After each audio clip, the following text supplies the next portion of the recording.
citizens of Rome, gather round. Welcome to Gordion. Now, Gordion was famous for its knot. And the oracle one day prophesied, whosoever shall untie the knot shall conquer the entire world. Many people came from far and wide, but no one could untie it.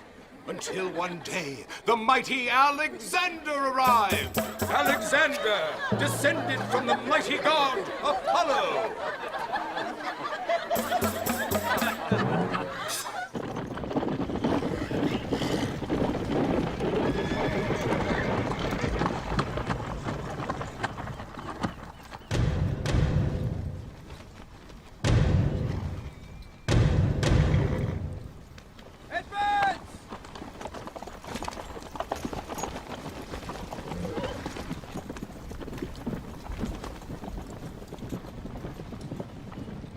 Apollo enlightened Alexander and showed him how to untie the knot.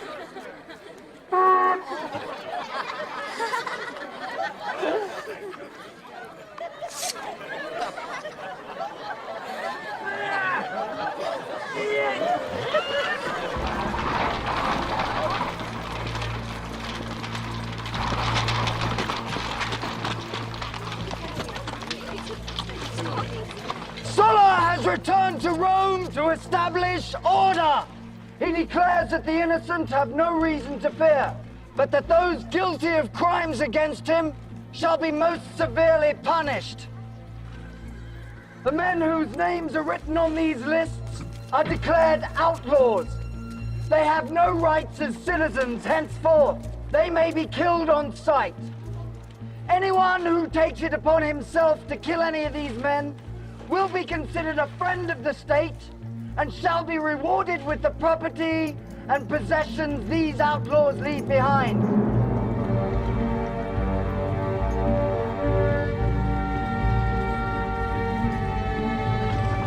It's the greatest crime in Roman law.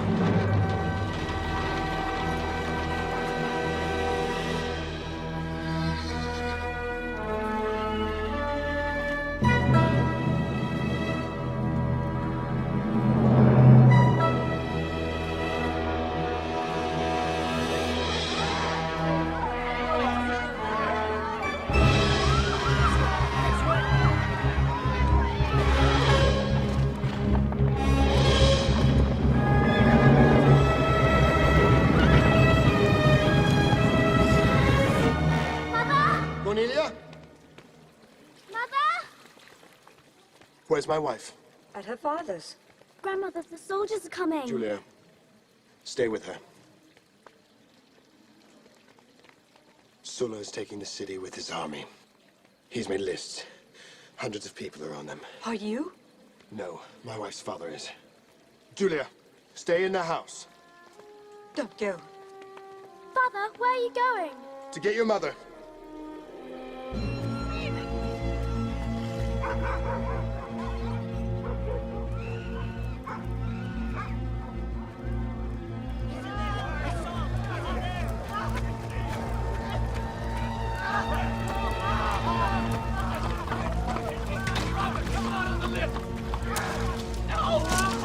The one you want!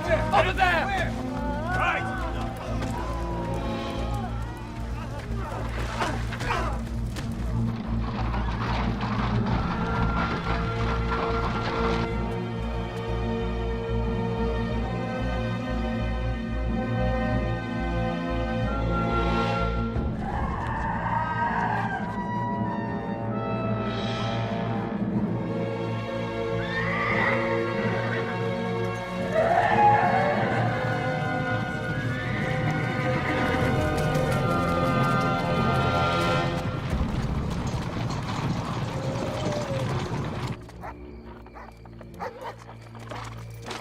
Have you heard? Yes, we have to hurry. Oh, what's the point of running away? Might as well die right here. Please go. She's right, Cinna. You must leave now. Cinna! Hurry!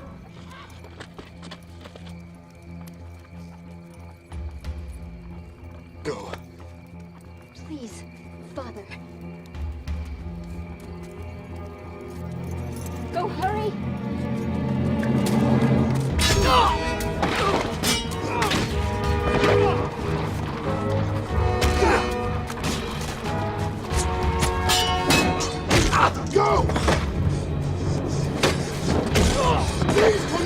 He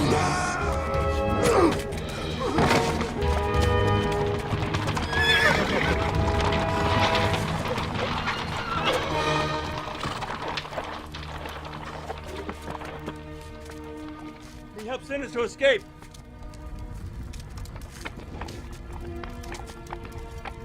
Give me your name. It's Caesar, from the house of Julie. Arrest him.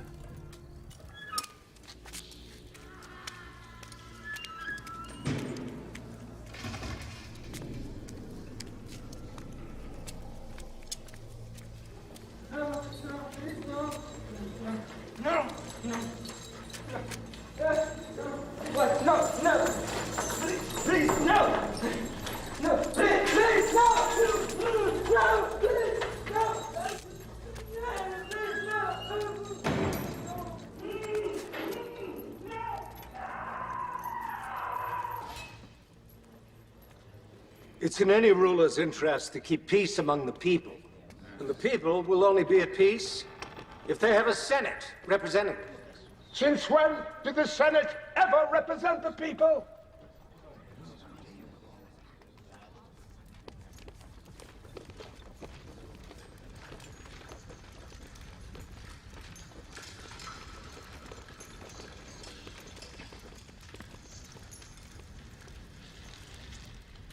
Okay, so why is your mouth hanging open?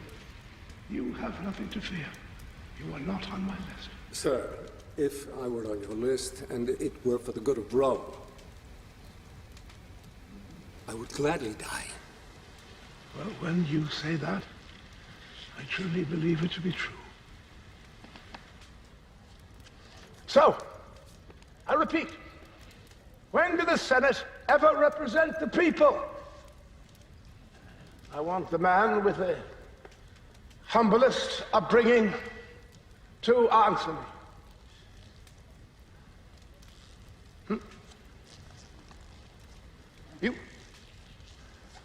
You.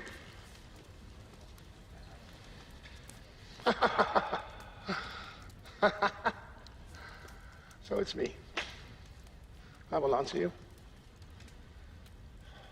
You were all aristocrats. Your feet have never touched the ground, your ass has never touched a horse. How can you possibly represent the people whom most of you have never even met? We represent the people by preserving their traditions. If they think you want to be king... King? Did you say king? King? What would the name king buy me that I don't already have? Yeah, if the people know the Senate is still meeting to advise you... Oh, yes, oh, yes. Oh, they will. That is my fondest wish.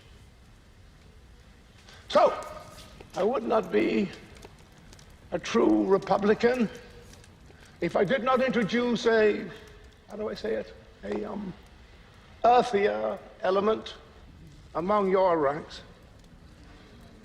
Gentlemen.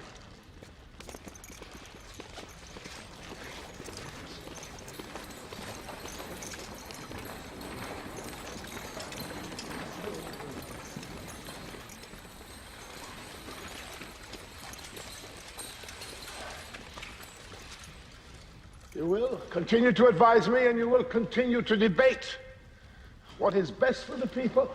But my men will remain here just to make sure that the decisions that you reach are the proper ones. But, sir, is this not counter to Roman law? I have just changed Roman law. I understand, sir. But will something of the old ways be preserved?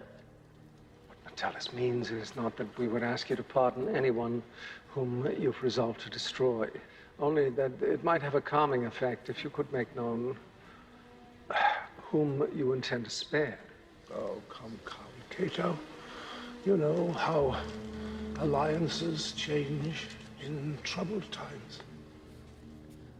Well, then, perhaps you can tell us who you intend to kill.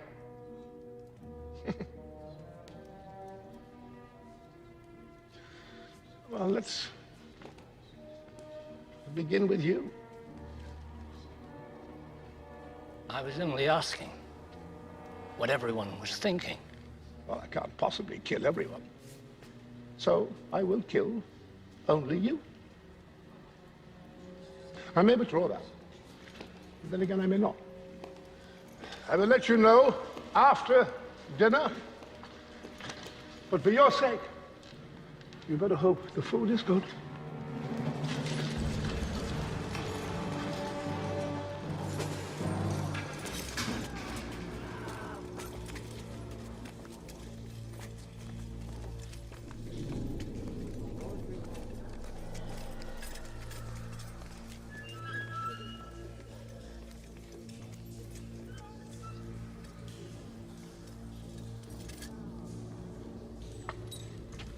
Are you Julius Caesar? Yes.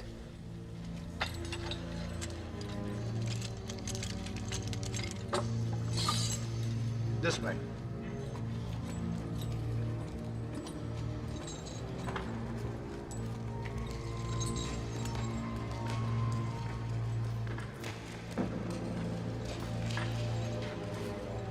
This way.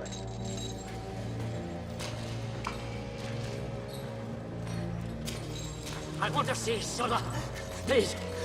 No. No to see Sulla. I've been a member of the Senate for 30 years. I want to see Sulla. Take me to Sulla.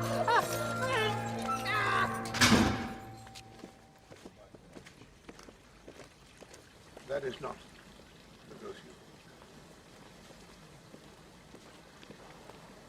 Who's this? Julius Caesar. Ah. Nephew to Marius.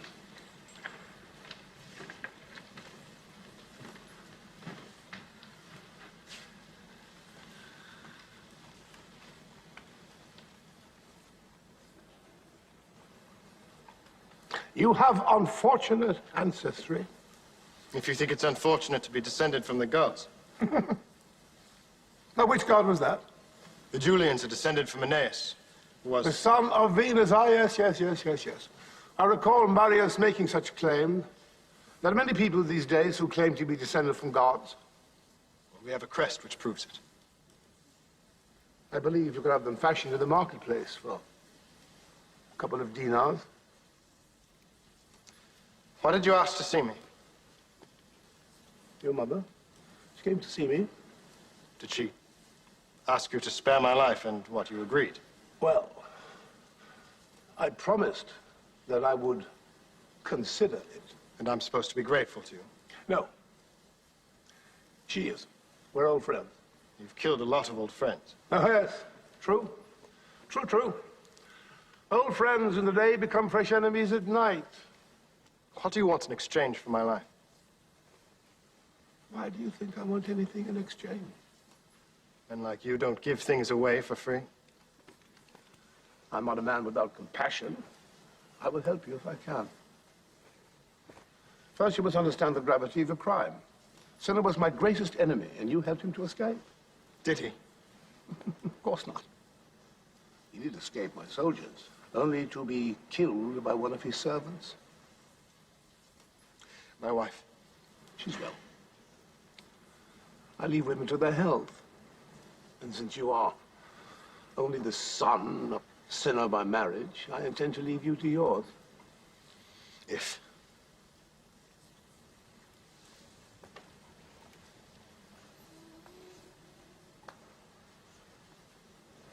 If you divorce your wife.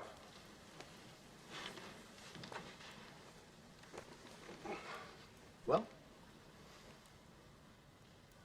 No. I refuse.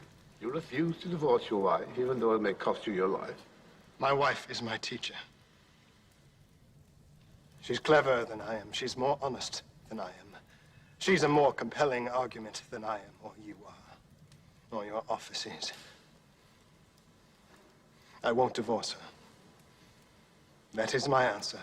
Oh, Pompey. What do we do with men such as this?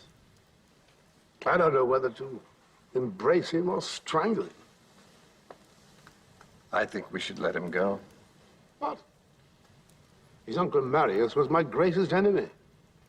He's got 10 Mariuses inside him. Look at his eyes.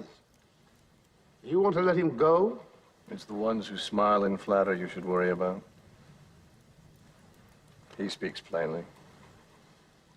You do speak plainly, don't you? Always. Now tell me, would you kill me if you could? In an instant. Ha ha.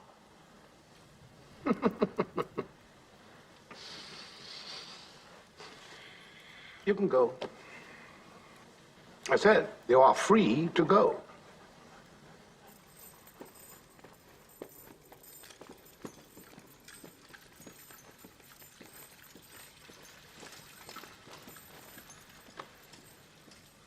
What a big heart that boy has. Bring it to me in the morning.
Was this Sulla's plan?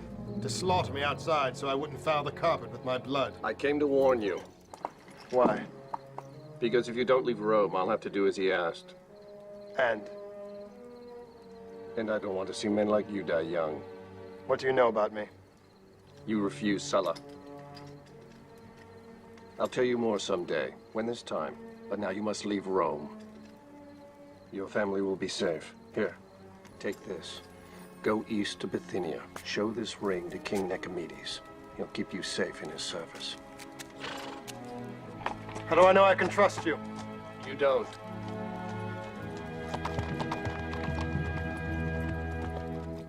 I will not hand my fate over to that man. So you'd let him kill you? And he can try if he wants. I am not leaving Rome. Why must you be so stubborn? Pompey himself came to offer you help. Why won't you accept it? He is Sulla's man. It could be a trick. Don't you trust anyone at all? Yes. I trust you. Then listen to me. You are not the heaven and the earth. You're just a man. And some things are bigger than you are.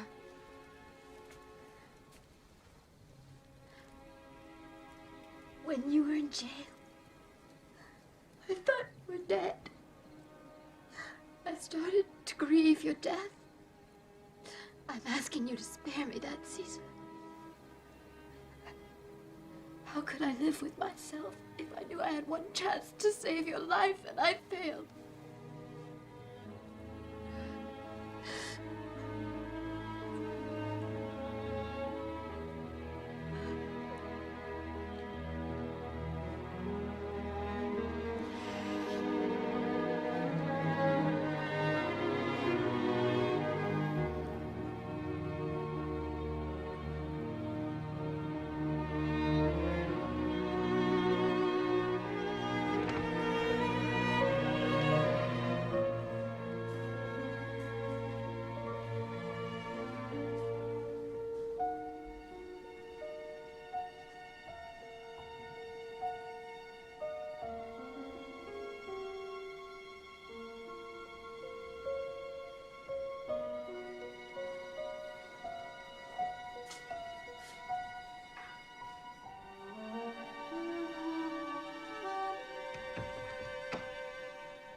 this pig for sale?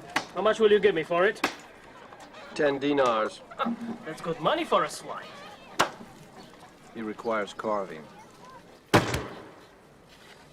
Julius Caesar.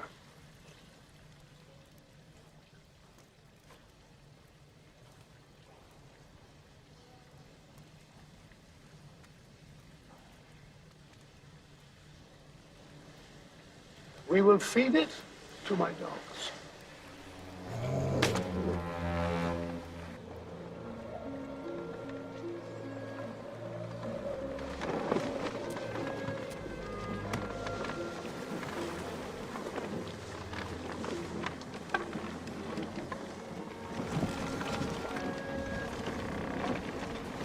That's the coast of Crete. The ruler there used to make up laws and then hang them so high the people couldn't read them. Then if they broke the law, he'd show them no mercy. Today the shores are infected by pirates. We need to anchor for the night.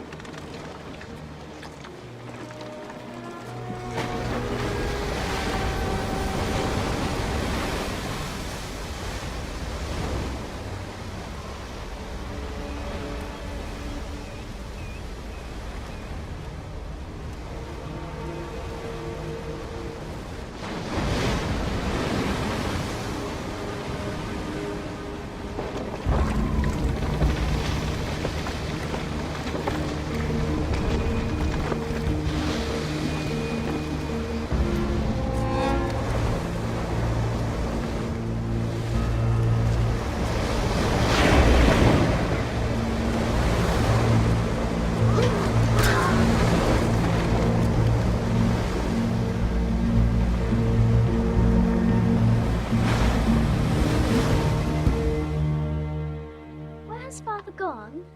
To the other side of the water. How long does it take to cross the water? Depends on the wind. Sometimes you can cross it in days. Sometimes if the air is still, you may not move at all.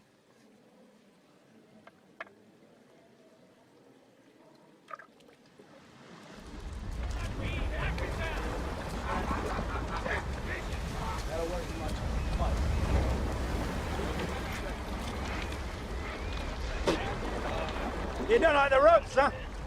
We can use nails. That's the Roman way, isn't it? What kind of ransom do you get for a Roman these days? 2 talents. But I'd pay 3 to watch a Roman drown. You get 50 for me alive. And who would collect it? They would.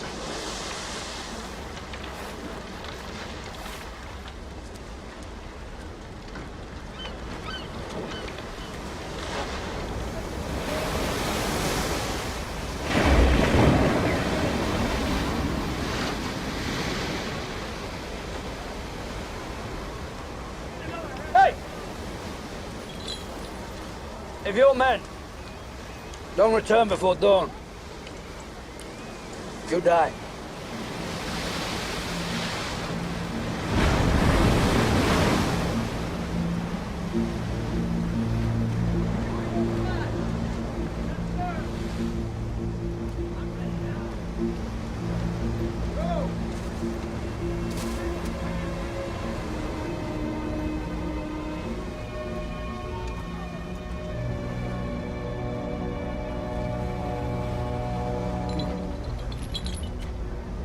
Your time is up, Roman. I'll fight one of you for another day.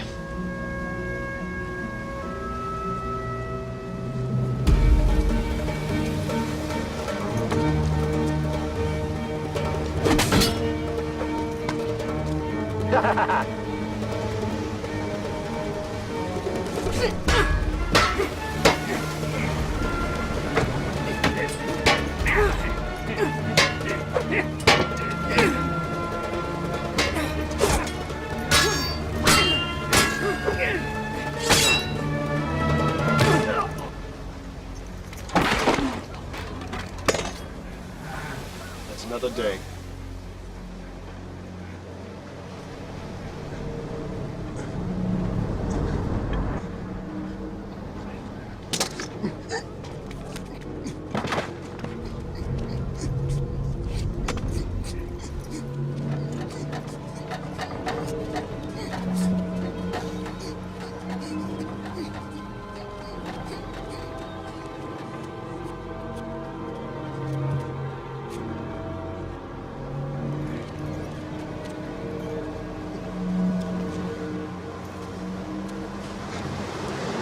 Nobody's coming back for this Roman.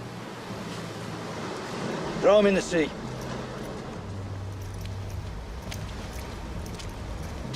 Ship!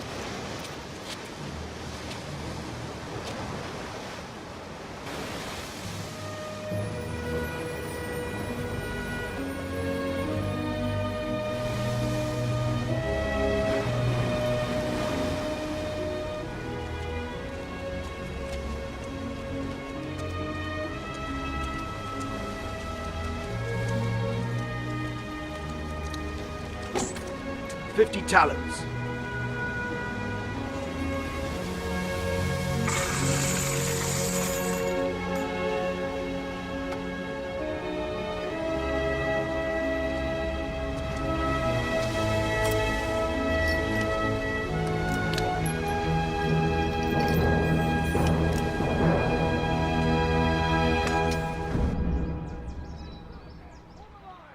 And the money just happened to find its way into your purse. Sir, I never stole a coin from you. And I suppose it was the goldsmiths who just happened to rob me again. Sir, they've been convicted for it. I know how these things work. You share the profits with these men. You pay me well. I would never risk my life for a gold coin.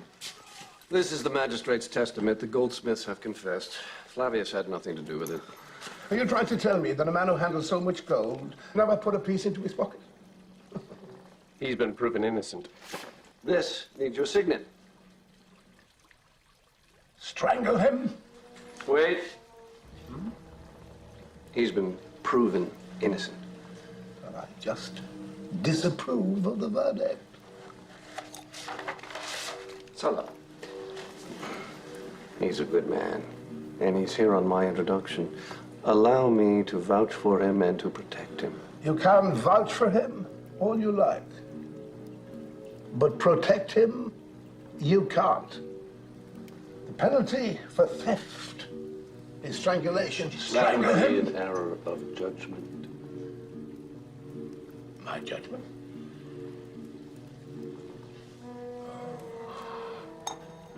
Pompey, you're becoming very critical.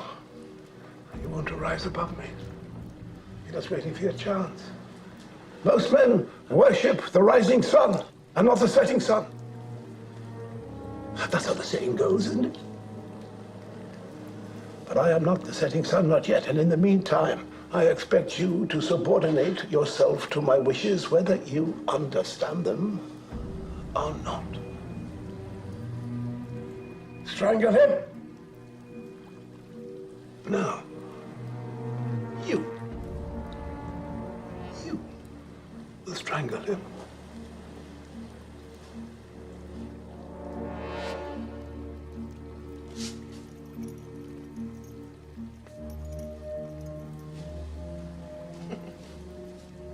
No. Did you hear him say no? Oh, my dear General, I asked you to strangle Flavius, and strangle Flavius you will, and you will do it with your own bare hands.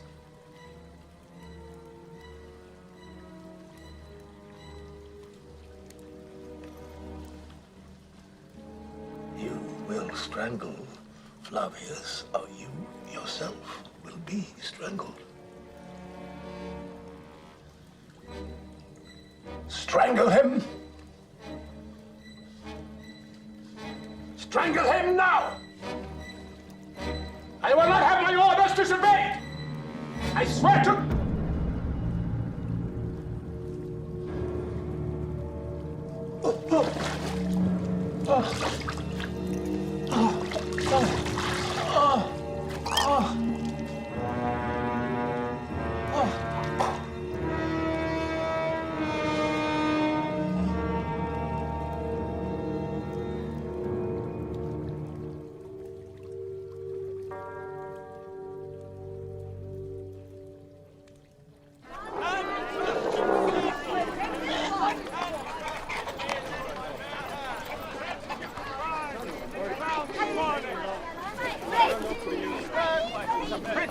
Egypt, noble of stature, fit to serve a gentleman such as yourself, sir.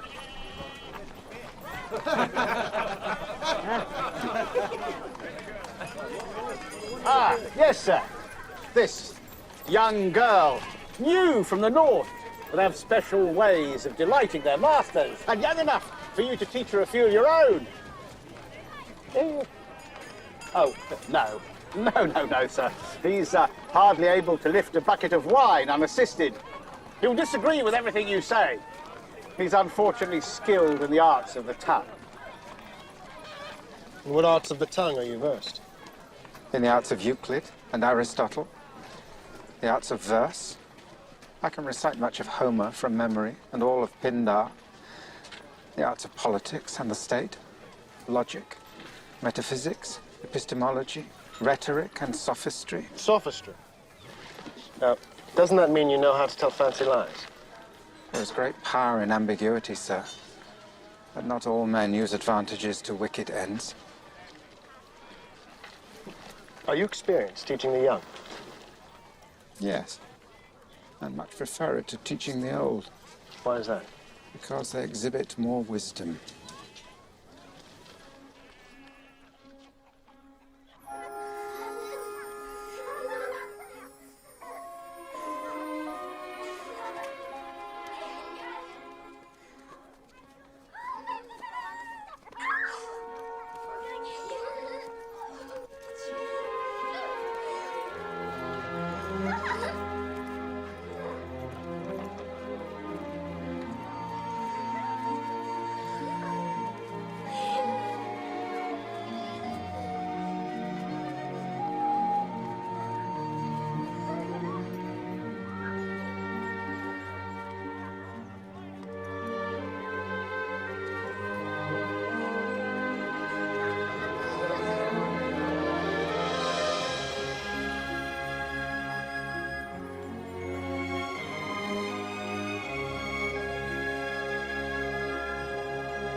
Father.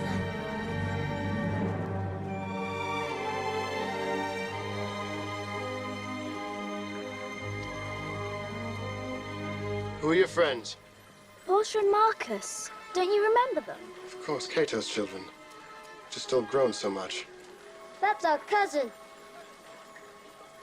Brutus. What are you reading? Ethics. Aristotle. My Uncle Cato gave it to me. How is he? He's as grumpy as ever. Hasn't changed a bit. Mother. Father, did you bring me anything back from the East? Did I bring you back anything? Yes. I brought you this. Apollonius. This is my daughter, Julia. Apollonius will be your teacher.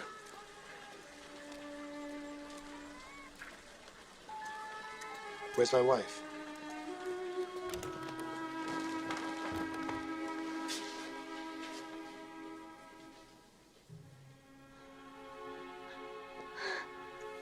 Caesar. Don't get up. I'm not ill.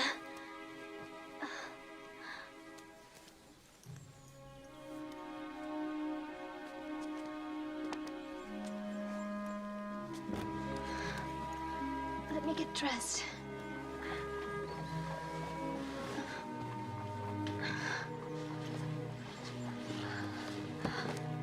I'm well. I just stood up too fast. You don't have to get dressed. Let's lie down together. No, we'll eat. Let me just... Cornelia. I almost stopped waiting for you. I almost stopped missing you. And now... Here. This was not supposed to happen.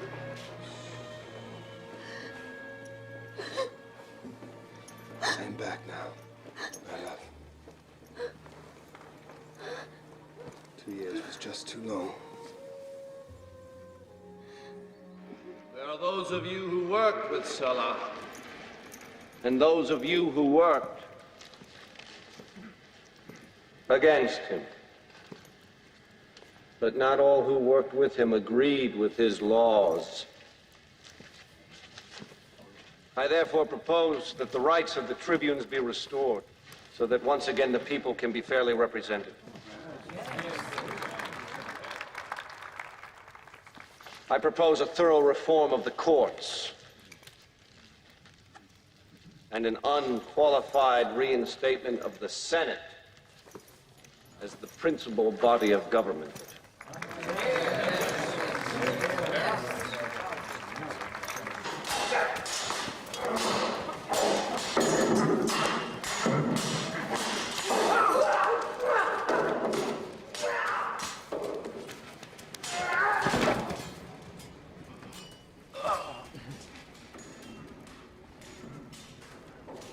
Caesar. It's good to see you, fresh from another victory. Oh, he lets me win. He makes me feel old. I'm glad to see you made it back safely. I hear you met with a number of obstacles. Yes. Fortunately, your friend Nicomedes has proven to be a great ally. I never had a chance to thank you for saving my life. You defied Sulla. He told you to divorce your wife, and you said no, even though you knew it meant certain death. That impressed me. And it reminded me of something. You see, my friend, Sulla once told me to divorce my wife. And unlike you, I obeyed him. I left the one woman I loved. Life is full of lessons. So, we've taught each other a thing or two. Tell me how to get where you are now. Don't tell me I was wrong to hope you were spared. See, I have something to give to Rome. But I have no voice. If you want a voice in Rome, win the people. Speak from your heart. And when you make a promise, keep it.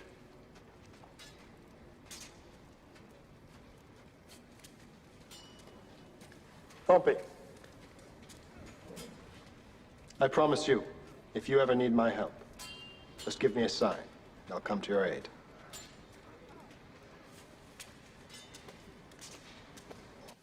Man. Andros. Mm-hmm. Woman. Grin. Mm-hmm. Slave. From memory. Why do I have to learn Greek? Because it is the greatest culture the world has ever known. Better than Rome? Much. So is a Greek slave better than a Roman free man? I'm content to be what I am. You can draw your own conclusions from that. But you'd rather be free. Well, all men would rather be free. Because then you could do what you wanted. I can do what I want to do, even as a slave. And some men who think they are free are not free at all. They are bound by their own poor ideas. But if you're my slave, I would set you free. Julia. Father! Don't set him free, I'd have no one to educate you. He could educate me just the same if he was free. Oh, yes, but then I couldn't afford him. Sweet gods, come quick!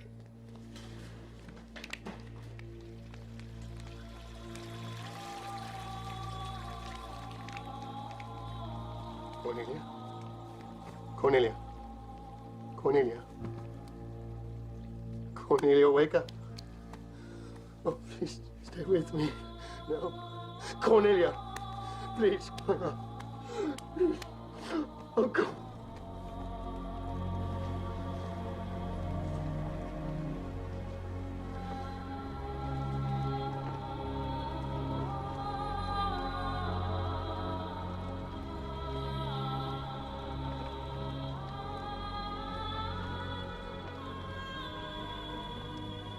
My name is Julius Caesar. I'm here to honor my wife, Cornelia, publicly and for the last time. She was a good woman, She gave no thought to her own well-being, only to the well-being of others. Rome was her first and greatest love. We shared that love. We dreamt of a Rome without dictators, where sons never raised their hands against fathers, where brothers never raised their swords against brothers, where Romans lived at peace with their fellow Romans by their sides. So I ask you now to join with me in honoring not only the memory of my good wife, but the memory of all good men and women who have died fighting for a better Rome. People of Rome, I, Julius Caesar, make you this promise on the body of my beloved wife. I will not rest until the Rome she dreamed of is the Rome we live in. Join me. For I am not only the nephew to our beloved Marius, who fought against the evils of Sulla until Sulla took his life from him, but I am also a son of the Julians, who was descended from the goddess Venus herself. I offer you my hand, a power supreme among mortal men, granted by the gods, superior to kings. Let us work together, comrades, in our quest for an empire that is boundless, united, and free!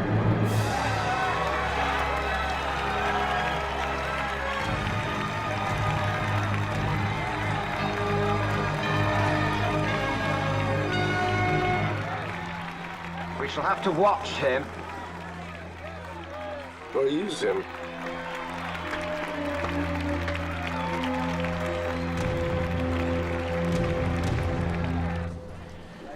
Morning to you, Caesar. Caesar! Hail, Caesar! Hail, Caesar! Hail, Caesar! Morning to you! Greetings, Caesar. Hey, Julia. I have something for you. Now then, here. And I hope it will make you smile. Hmm? That's the first I've seen you smile in weeks. Move on! Get away from my stand! Get out!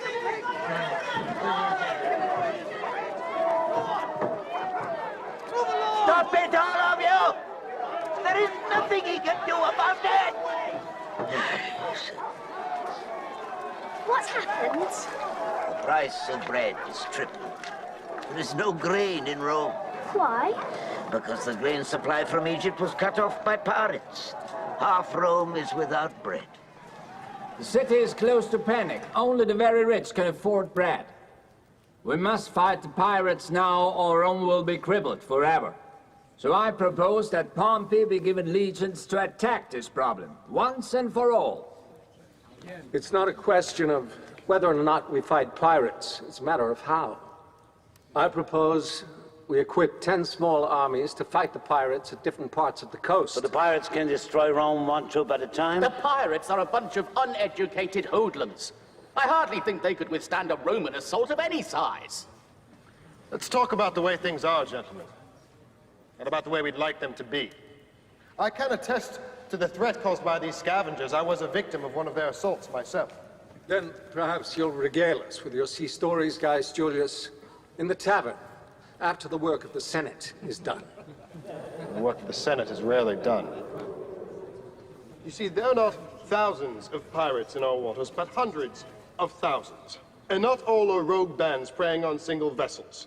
There are pirate admirals, sea kings, with thousands of ships and troops more skilled in naval combat even than our own.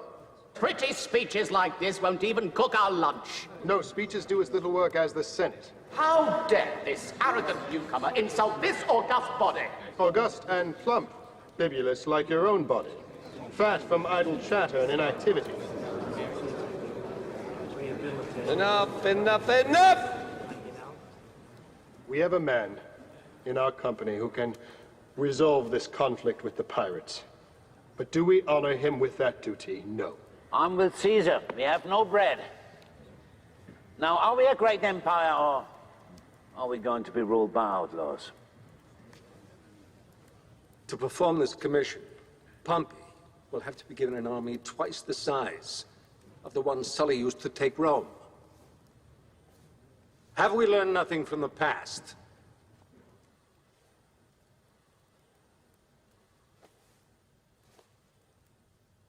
I see. Rome should go hungry because Cato can't find a single man he can trust. Not every man with an army would take the state. Not every man is a soldier. Some men are ruled by circumstance, but men of character bend circumstances to their will.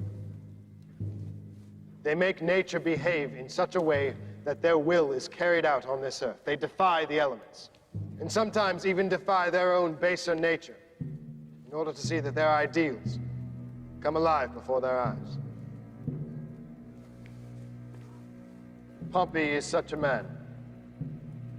Those of you who have lived know that one thing alone keeps a nation small: civil strife.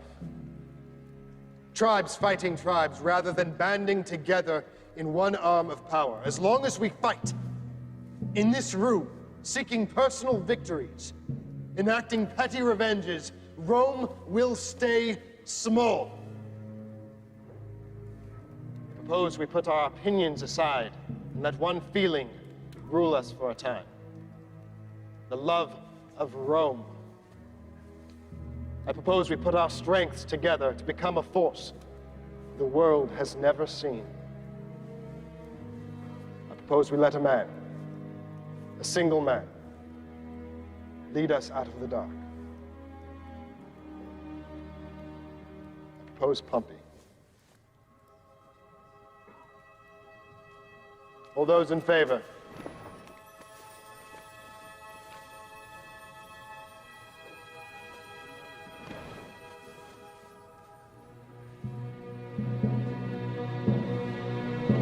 Can we come inside? You said we could.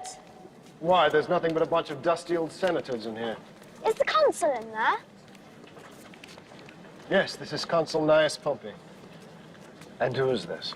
This is my daughter, Julia, and Apollonius, the wisdom of our household. Well, Julia, your father has just proved to us he'll have my job one day. But don't think it's all fun. Why? Because he'll always have these men around him. They're silly looking, aren't they?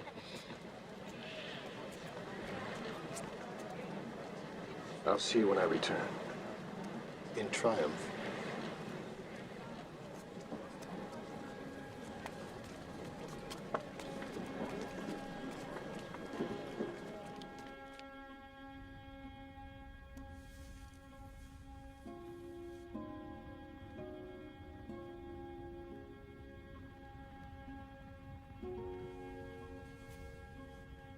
Apollonius says that when we die, our soul goes to a place where everything is perfect.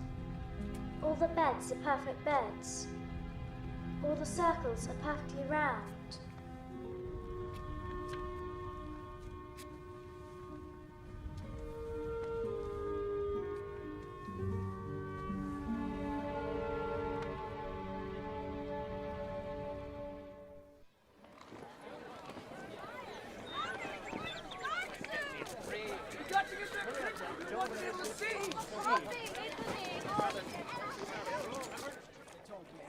Marcus! Julia.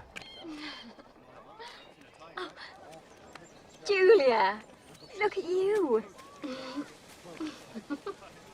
Brutus, wake up and tell Julia how beautiful she looks. Beautiful. Do you like it? All dressed for Pompey's triumph. Has Apollonius returned? I wanted to talk to him about Plato. No, he hasn't returned. I'll bet he ran off to fight with the rebel slaves. Those rebel slaves are not like Apollonius. They aren't educated men with happy homes. Well, we had a Moorish cook who ran off a month ago. We heard he joined some rebels and that he was made commander. From cook to commander, it's so inspiring. You talk as if it's a game. I don't. Think about it. At least half of the population of Rome is made up of slaves. And what would happen if they all decided to rebel? It would be the end of Rome. Rome had to act. What do you mean? Pompey. He defeated 20,000 of them on his way back to Rome. Well, who's going with me? None of you wants to join the Council of Rome, hmm? No offense, Father, but do you really think we're going to trail along with your lictors around? Rome's greatest general returns, and we want to be free to run and follow him. Yes, run. Go enjoy yourselves. Come on. Thank you, Consul. Brutus, aren't you going with them? I wanted to return this to Apollonius. What is this? Ah, yes, Plato's Laws. Did you read it? Yes. And? And Plato thinks that democracy is doomed to failure. He thinks that a state should be run by a dictator who's become enlightened through experience and learning. I don't think Plato would get along very well with your Uncle Cato. Brutus! Come on! Come on! Hurry and catch up with your friends. You'll have to come along with me. See you at the ceremony. Hurry up! Goodbye, Father! Ready. Good time. Know what I heard?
Thank you for your kindness. Let me take care of my son now.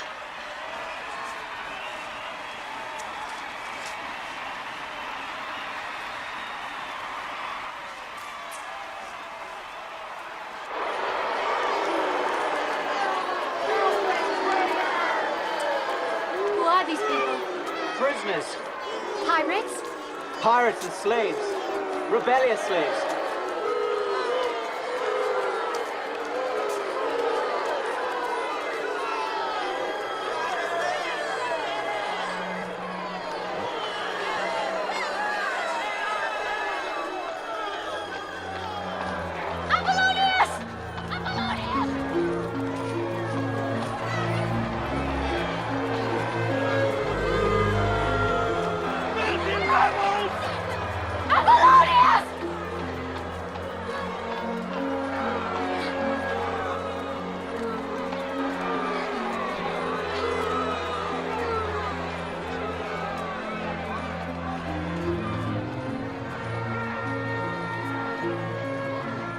Consul!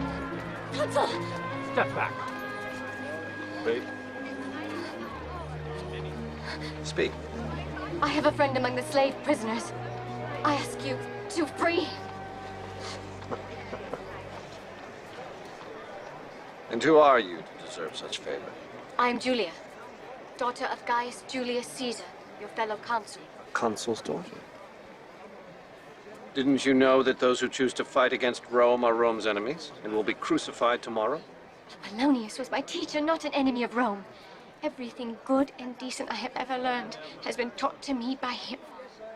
You must spare him. For my sake.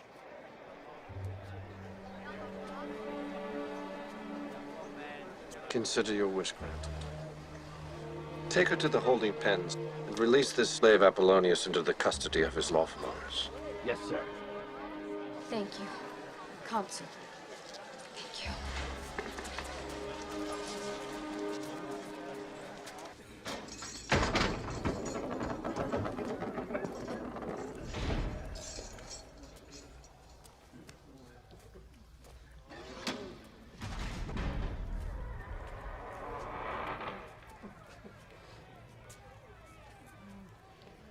Apollonius! It's Julia.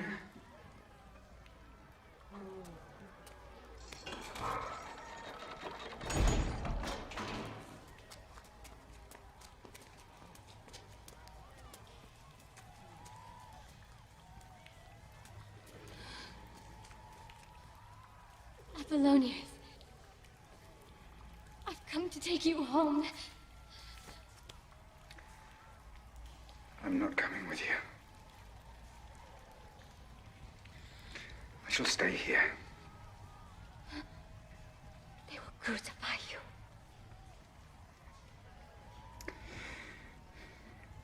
You have grown into a fine woman. Intelligent. Full of everything that makes the Romans great. But I am not a Roman, Julia. I am a slave. You are not a slave any longer. You're free. I am freeing you now. Freedom is not something you can be given. It's something you have to take. I should have done it earlier. You could have been free years ago. I should have asked my father. He would have granted it. But I never thought it would make a difference. It felt as though you were free. I thought you were happy. I was. But it's not happiness I'm seeking. Something else. What? Dignity. You have been good to me. You have been my family. But they are my family now. We both know where we belong. And I belong in there, with them.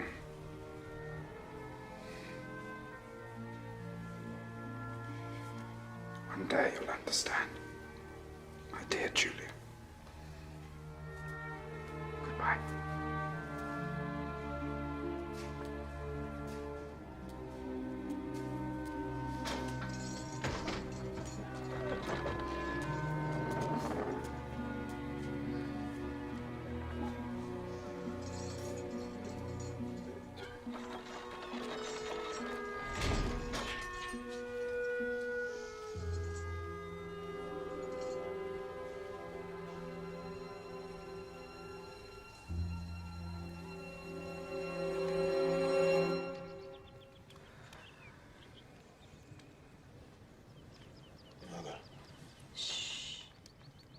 Rest. Something happened to me there. It's an affliction, no more, no less. Your grandfather suffered the same spells and lived into old age. I mean something else. Before it happened, I was watching Pompey. And he's been a friend to me. And we speak together easily, like brothers. Yet we couldn't be more different. He's a great army leader. His provinces make him the richest and most powerful man in Rome. Your father wanted you to be a statesman, and now you're a consul of Rome. That would have been beyond his dreams. I need an army. To turn yourself into a Pompey? How would you pay and feed such an army? Your consulship already cost a fortune. Yes, I am consul and I am broke. The attack today was stronger than usual. There was something else, Mother. This attack was different in other ways. How? I saw something. I saw something at that moment. Not just about myself, but about the whole of humankind. How we keep ourselves small. And I realized I have not been inspired. And as I watched Pompey, I saw that he was not inspired. And he would never be inspired. And I realized the difference between Pompey and me. Pompey has merely done something. But I am for something. I need legions. Pompey has them. He will lend them to me. Why would Pompey do that, diminishing his own power? What could you offer him in return that equals the value of an army?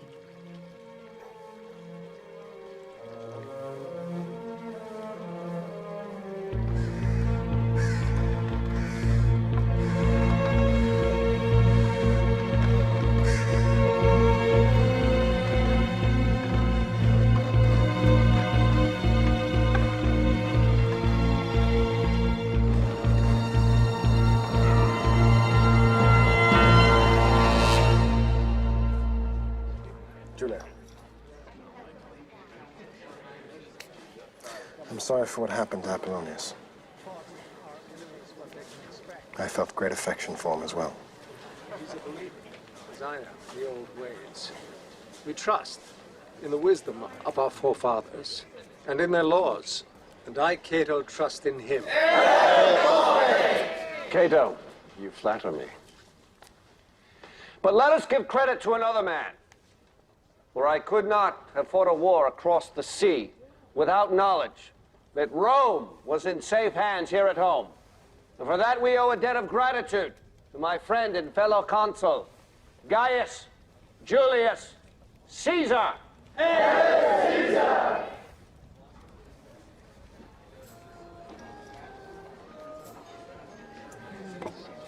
This is my daughter, Julia. Yes, I know, we've met. It would honor my house if you would give us a recitation. Not in front of so many people. You've done it in larger groups than this. Father, I assure you that I am not prepared for it. Go. Go. The daughter of Caesar will recite for us.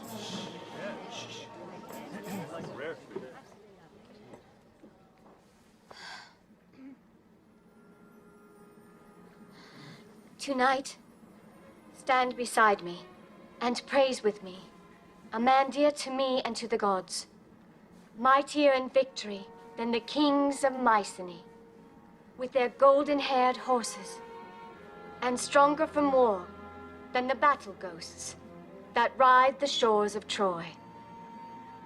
Hear me, sons of bold-headed men. Hear me sing the victory of a man dear to me and to the gods.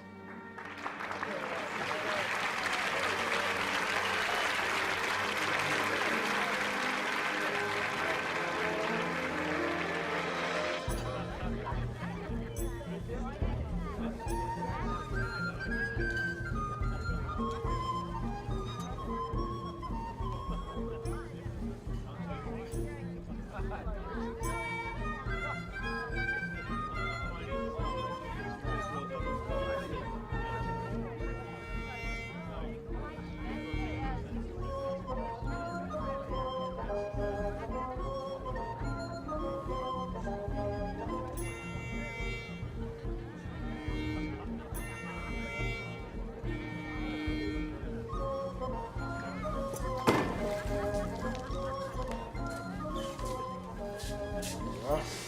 This is really nothing. No, it's not your fault. I'm not sure whose fault it is, but I assure you I will find out, and he will be punished severely. Thank you, Counsel. You're very kind. What's your name? Calpurnia. From which house? Lucius Piso. I'm sorry for staring. I thought perhaps we'd met somewhere before. Would you like to eat together? I'd be delighted.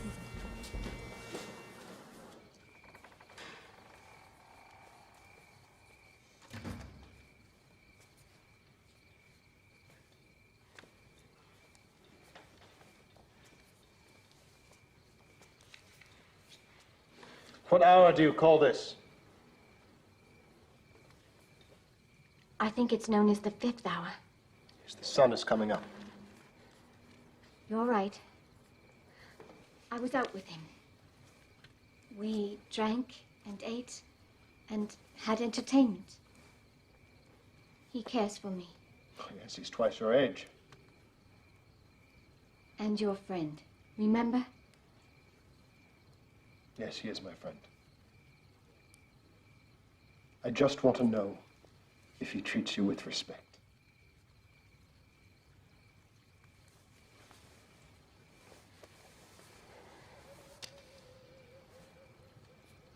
I like him. I do. I don't love him, not yet, but that may come.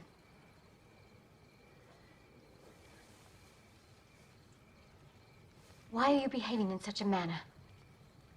He's consul. He's the first man in Rome. He has legions.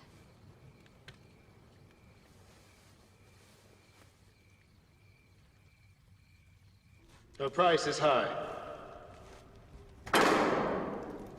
Price? It's customary for the father to offer a dowry. You know I have nothing to give you.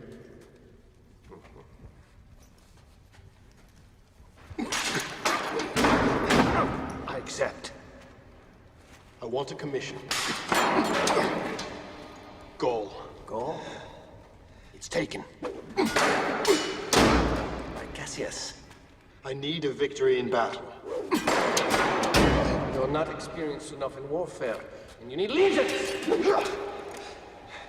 Your legions. She's all I've got. I want 50,000 for her. Talents?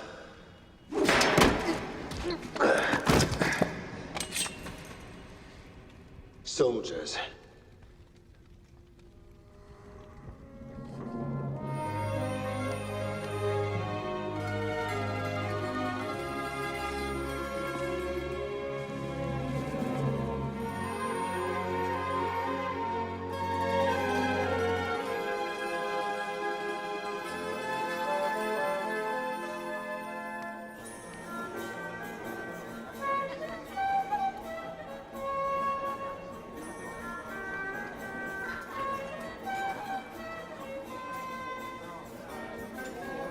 How could you do it? How could you take my commission away? Because I think Caesar's the right man for Gaul. But I've already put myself to considerable expense preparing my men. And you'll be reimbursed.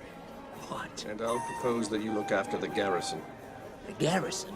This won't do. Pompey, you didn't even put this before the Senate. You exercised Let's sole not talk discretion. business at my wedding. It may tempt bad luck.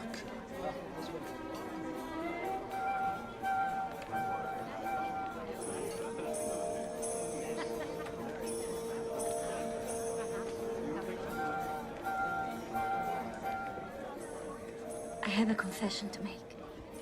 What's that? We did meet before. Or rather, I met you, but you didn't meet me. It was a Pompey's triumph. You fell.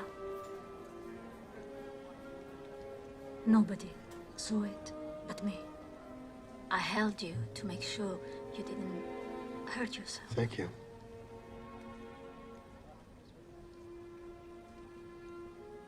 It shames me.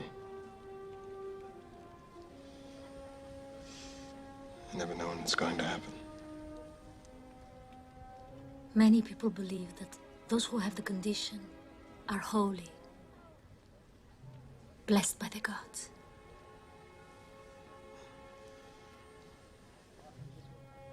Perhaps.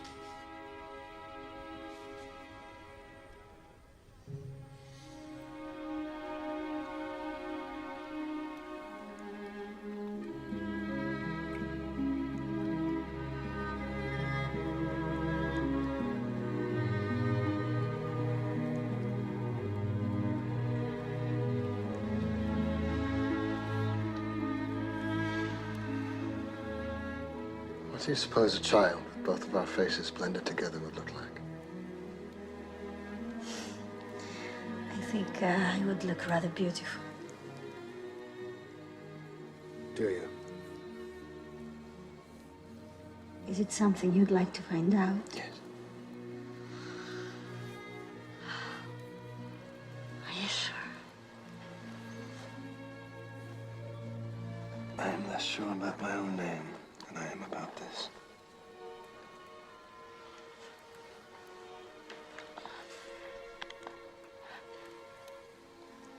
I am terrible around the house. We have servants. I'm not one for parties. I go to bed early. I'll follow you.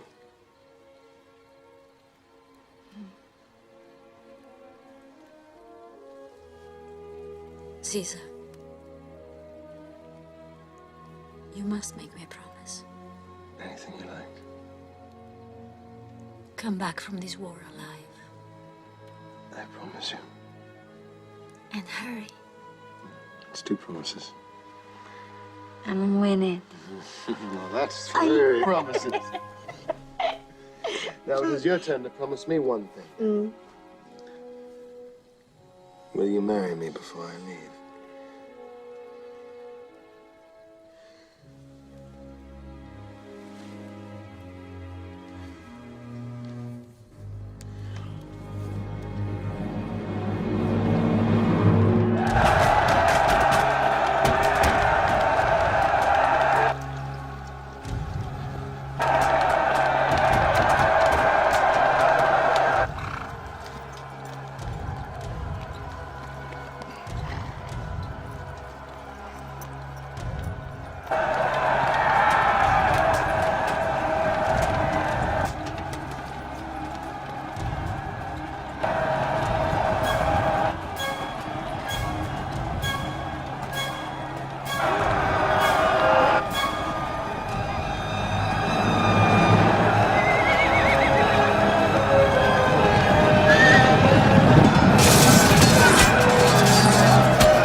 How many dead? In the region of 23,000 Celts. And Romans? 112. I've had them prepared for burial back in Rome. We're not returning to Rome. We're going further north. There's a lot more of Rome out there. It just isn't called Rome yet. They're almost out, Gary!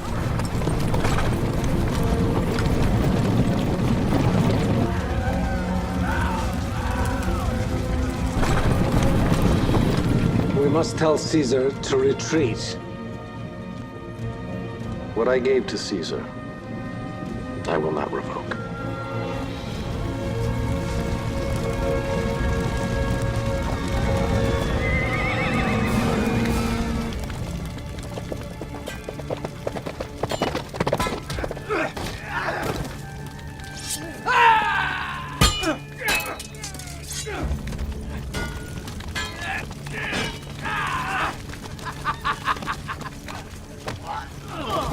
Wait!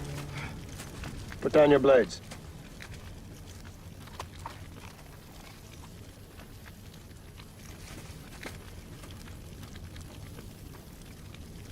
Why have you come here?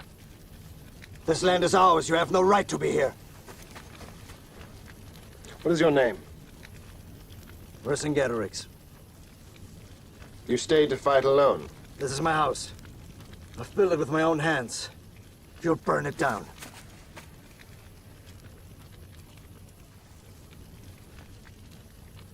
You're free to go.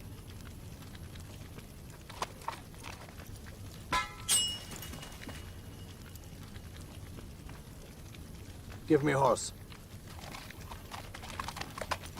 You heard him. Give him a horse.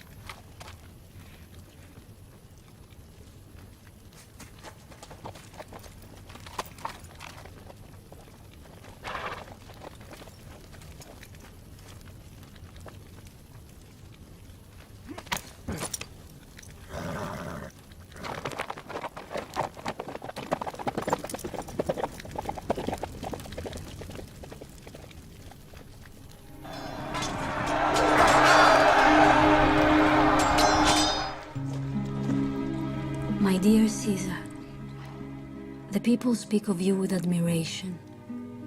Some call you the Great, as they called Pompey. In the market, people sometimes bow to me as I pass. It will also delight you to know that a marriage that began as an advantage has blossomed into romance. Watching Julia and Pompey together delights me and saddens me that you're not here. No one could be prouder to be your wife, Caesar. But after so long without you, I fear I'm getting used to my solitude. Come home soon, my darling. Until then, I will be waiting. Caesar has killed 300,000 Celts. He attacked peaceful villages. Villagers who pay taxes to the Roman state. It's beyond toleration. This is how you thank a great Roman general? Caesar sent 100,000 slaves back to Rome. Are you saying you haven't taken any of them? Oh, if they hadn't come from him, I would have got them from somewhere else. Pompey, you have to be wary. He's been away 3 years fighting with your legions. He's doubled their salary. They are totally devoted to him. My lords, as Cicero has put it so well, strain every nerve for the preservation of the state. Look in every quarter for the storms. They will burst upon you if you do not see them in time.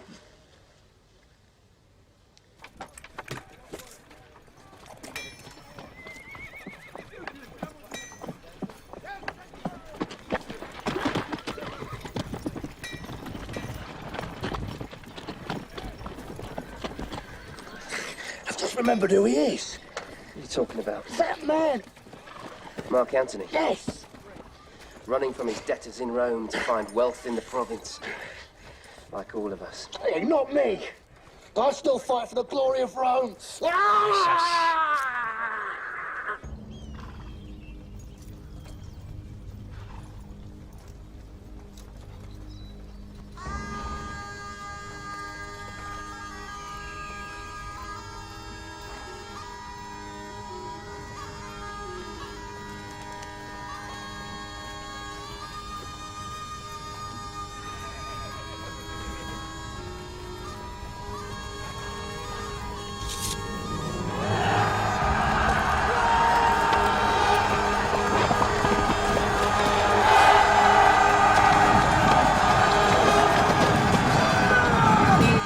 Cavalry's been attacked. By who? Gallic tribesmen. 14,000 dead. 14,000? And many more wounded. They've united under one leader. His name is Vercingetorix.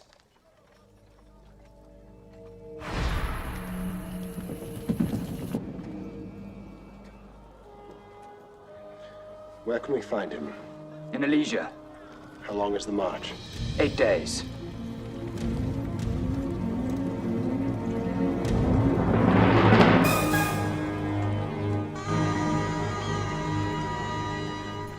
Vercingetorix is in there with 18,000 of his men.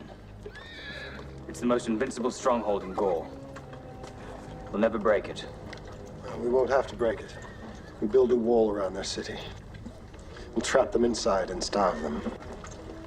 Nobody's ever built a fortification of that length. then we will be the first. Let's not waste time.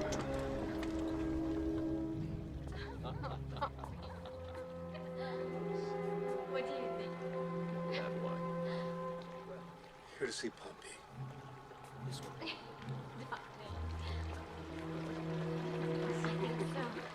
Better be. To me, it makes no difference. Let's try next time. Cato. Pompey. Julia. What brings you to Pisa? I've come to speak with you. Your absence in Rome has been criticized. As you can see, my wife needs me here. Could we speak privately? What's the matter, Cato? Did your conversation depend on speaking ill of my father? Sit, Cato. Thank you. Caesar is about to take the last stronghold in Gaul. Vercingetorix has called forth every tribe from the mountains to the sea. They're on the move toward Lycia. How many men? 250,000. And my husband? 40,000.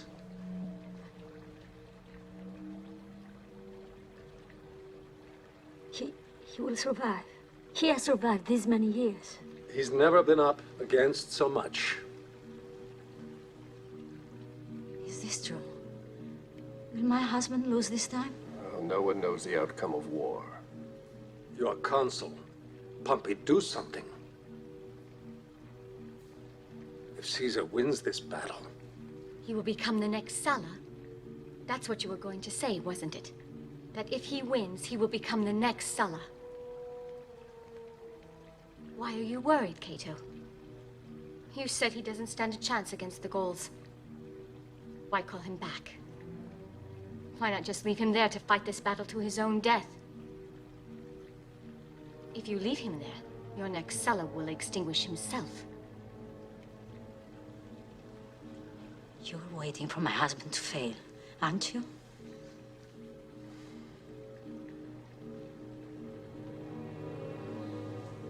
And so are you.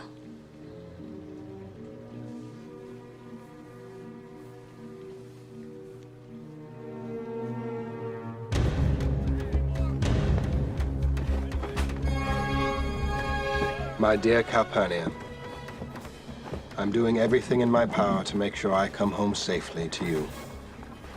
You must have heard we've built a wall to hold the Elysians in. What you may not know is that we've built a second wall as well, to keep their allies out. I say this to reassure you.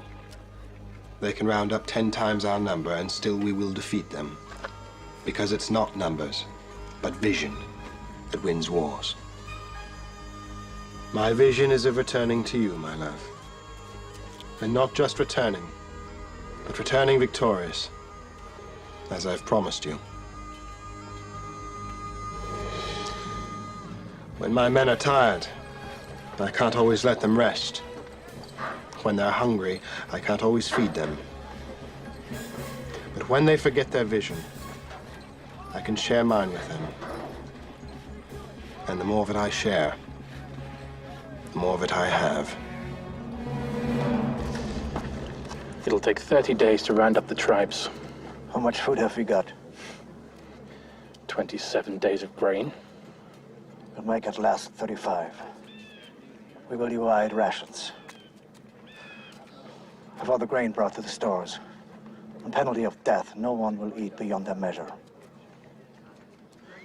The tribesmen come from the countryside to fight with us.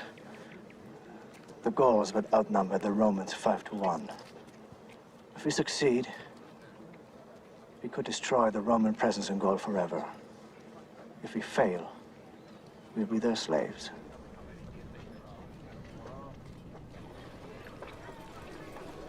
In the evening, we take our leisure, tell stories about the city and our families, or just eat in silence after our hard day's work. The men do work hard, but there are worse things than hard labor. Waiting is much worse. Waiting is the hardest part of war, my dear wife. Most of our men would welcome the cry of battle over this dreaded silence, and would fight an enemy we could see, however great, sooner than fight the one in our minds, which goes on killing forever. The real enemy is almost a comfort, I sometimes think as I look up the hill to Elysia. They're just like us. They have courage like us. They're dying like us.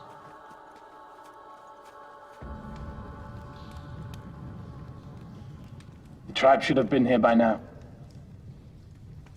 If they don't come, we'll have to fight on our own. We don't have enough men.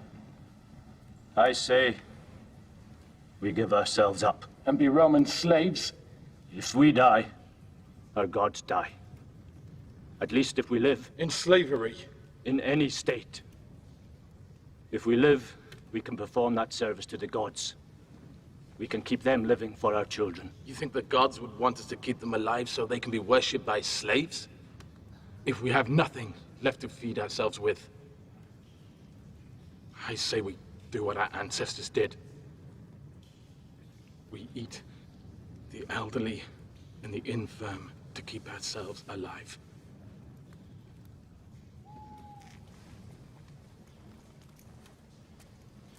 We won't eat our own people. There's enough food left for several days.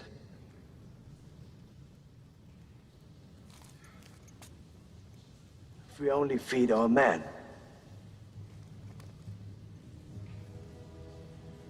There's a way we can compromise the Romans, weaken them.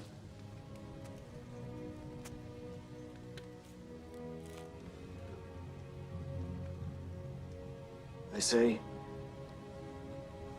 we give up our women and children to them. Our rations will keep us alive for several more days. If our women and children become their slaves, the Romans will have to feed them, and that'll deplete their supplies. We must bid farewell to our families. We must do it today. And whatever happens, we must lock the gates behind them forever. Our survival depends upon it. This will be our sacrifice to the gods.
Send men down to the gates.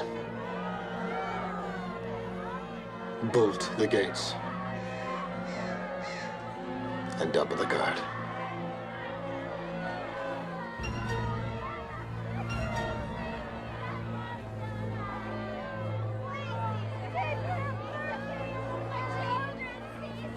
Caesar, I beg you to reconsider.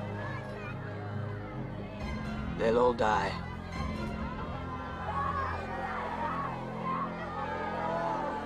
I will not starve my own men to keep the enemy alive.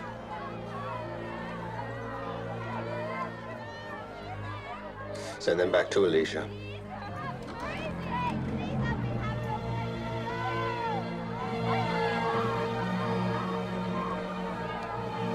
Go back! Go!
What is this?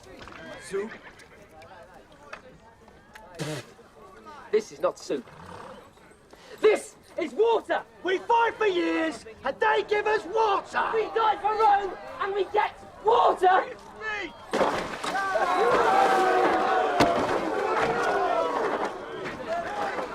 Stop! No!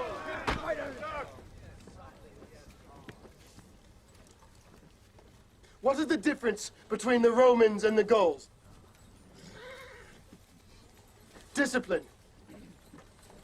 We act as one body. That's what makes us strong.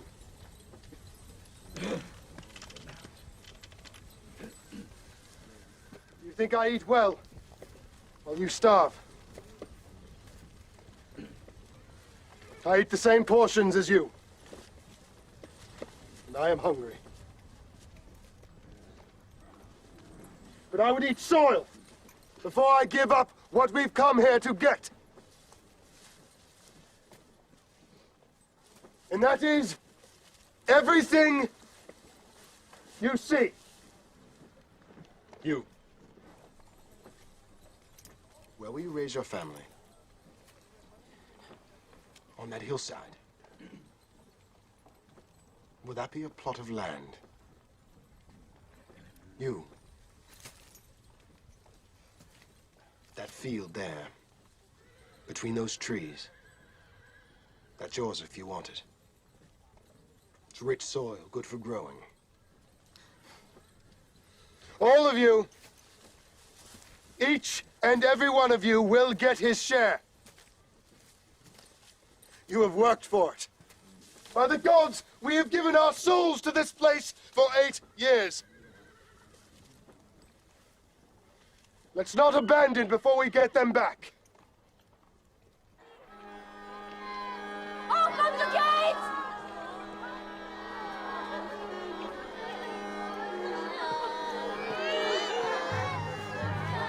I told you before, and I tell you again, this war of Caesar's is a crime. He's waging war on behalf of Rome. We commissioned him to fight the Gauls. Not all of them! He started fighting the insurgents at the borders and moved on to murder peaceful Roman allies, Gauls, who paid taxes and tribute to Rome. I fear the gods, gentlemen. Caesar is not Sulla. He's not fighting the Romans. He's fighting the Gauls. is not threatening us. We are threatening him. Once Caesar was consul, how many times did he push through a law without having it ratified? He has no respect for us. Something had better be done, and right away. I propose we do nothing at all. Cassius. You say all of Gaul is rallying against him? He can't possibly win against such numbers.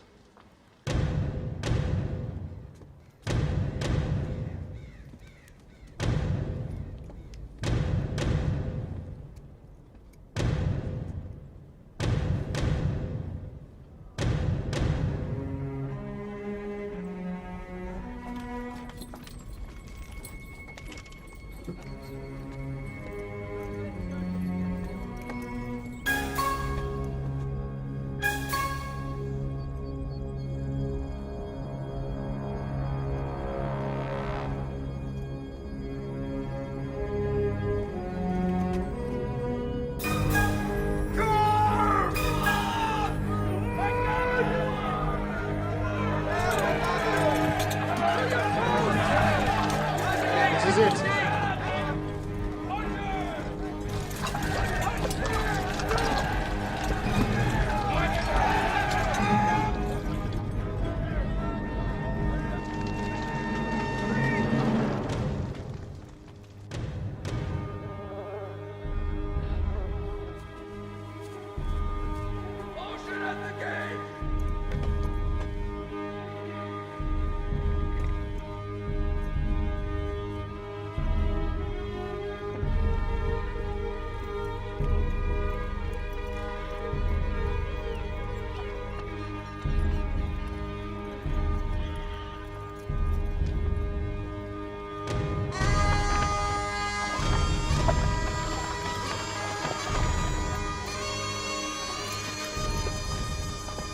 Trying to fool us into gathering our troops here.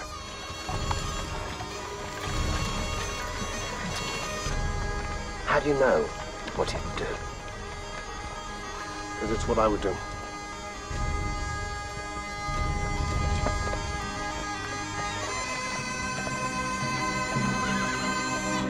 I will wait here for Vercingetorix to make his move.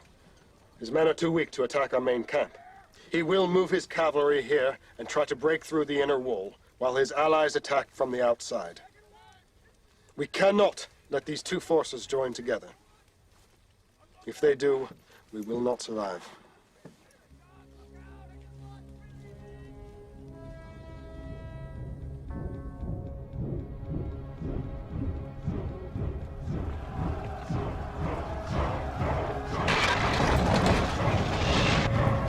Fire!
Hold on!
Try one, try the other. What can you do?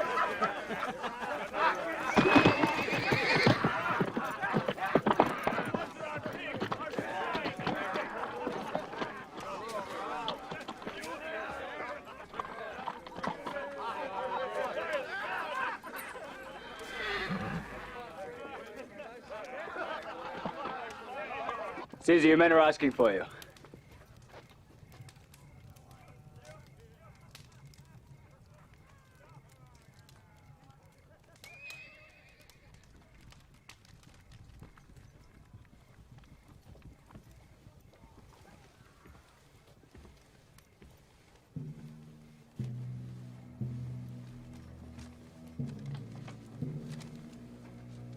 It is with great sadness that I write this letter to you, my dear husband. Your Julia gave birth early, and she suffered some pain in doing so. The doctors were there and did what they could to ease her suffering. The child was a boy, but frail. Their efforts could not save him. He looked like you, Caesar. There was nobility in his face. Your daughter struggled to sustain this tragic birth, but in the end, she could not. Pompey has kept himself from the Senate, preferring instead to pass time in no company. He walks around the graveyard again and again, keeping fresh garlands on her tomb.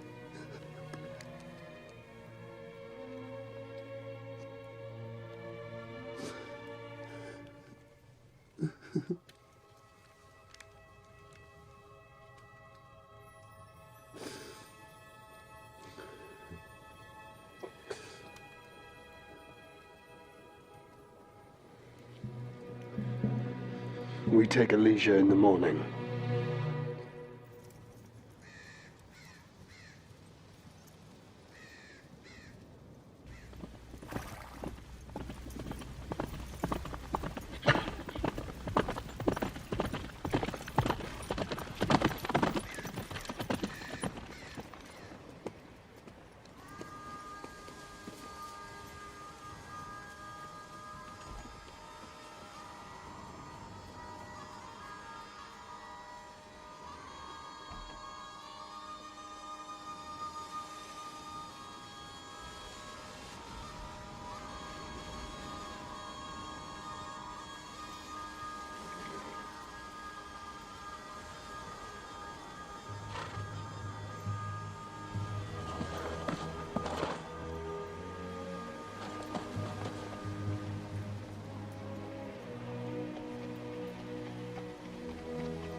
Open the gate.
I know your only real enemy is one man, and he is standing before you now.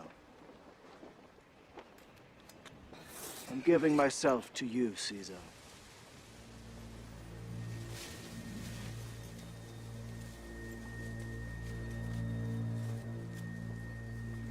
Our women died for us. I give you my own life so that you may let my men live.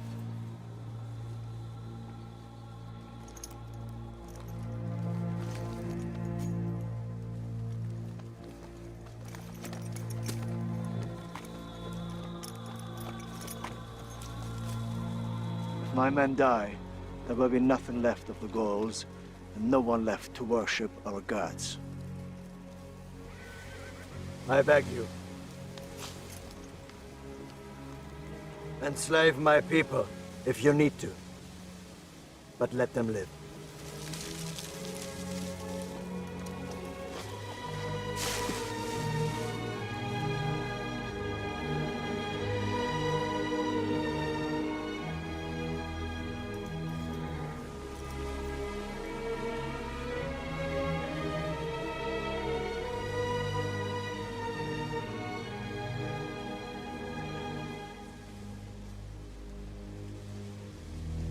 Men will live.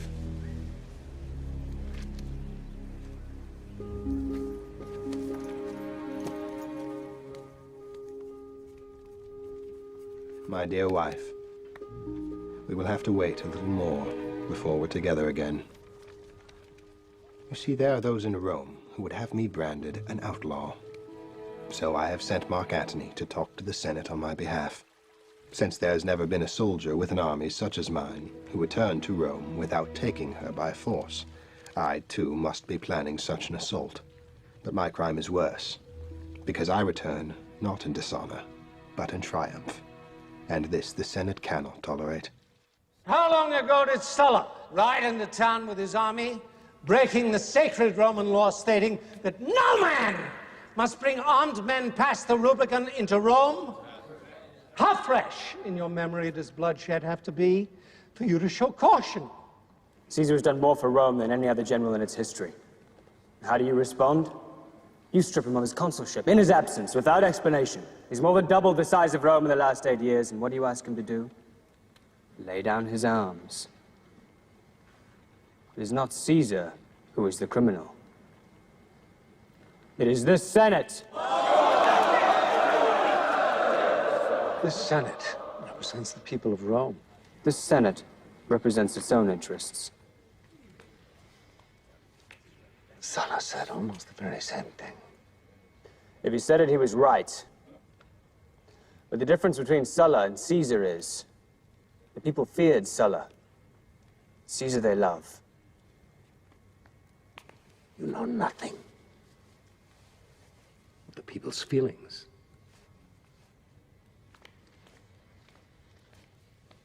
You're right, I don't. Let me ask them.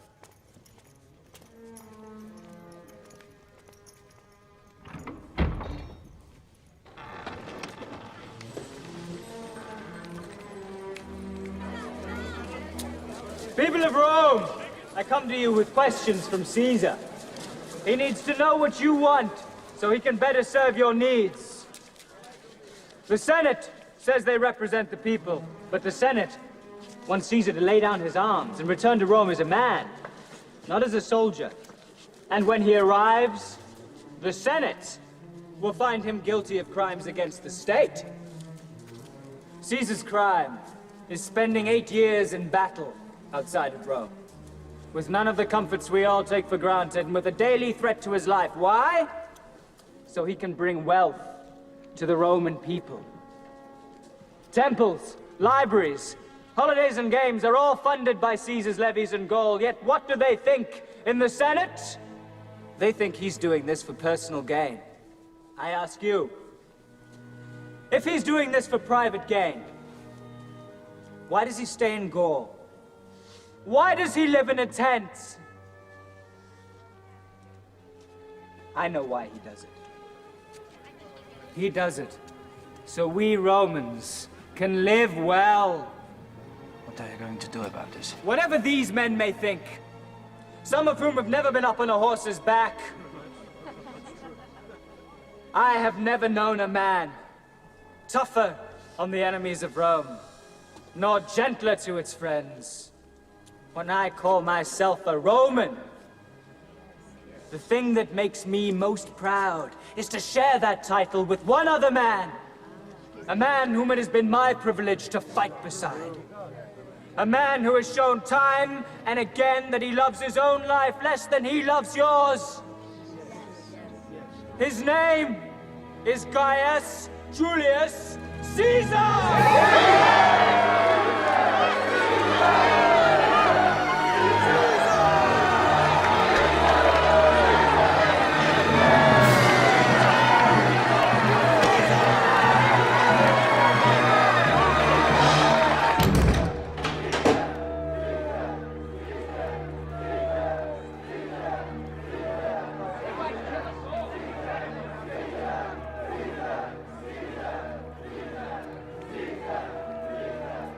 Do something, Pompey. Caesar could march on Rome at any time. I'm not going to wait for him to come to us. I'll gather our troops and attack him before he sets foot in Rome. I'm going to wipe him and his legions off the face of the earth.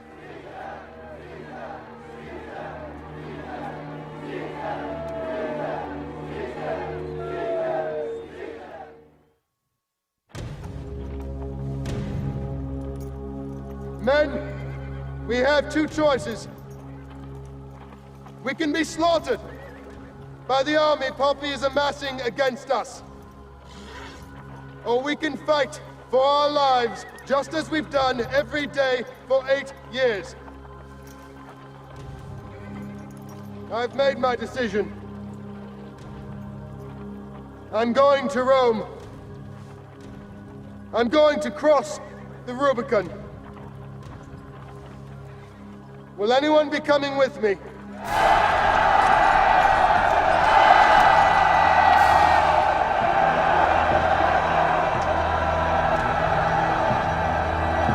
Rome! Let the dice fly! My legions from Spain should sail to Ostia from the west. The Thracians will come to us from the north. And from the east, the Macedonians. Caesar's on his way to Rome. How far is he? 4 days from here. That's impossible. I heard it from Bibulus himself. Caesar has passed the Rubicon.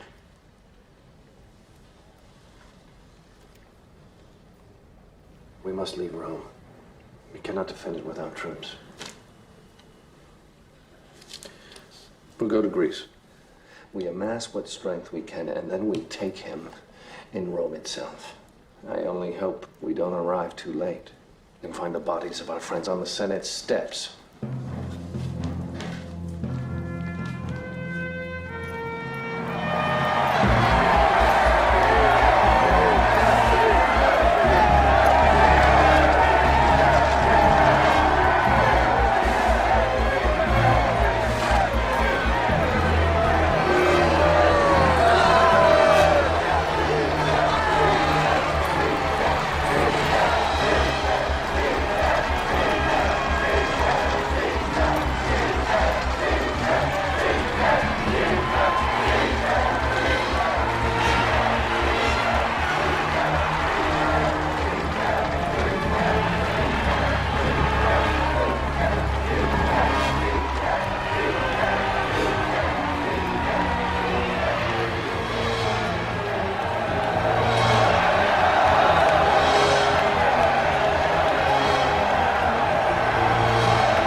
Senate that the title of dictator is bestowed upon Gaius Julius Caesar.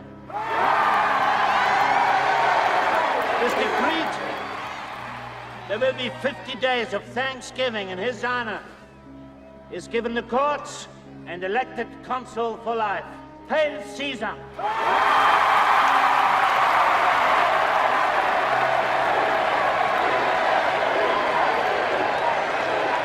You treat me as a king. But I assure you that is one role I shall never adopt. I am Caesar and only Caesar. It is for this crown alone that I conquered Gaul.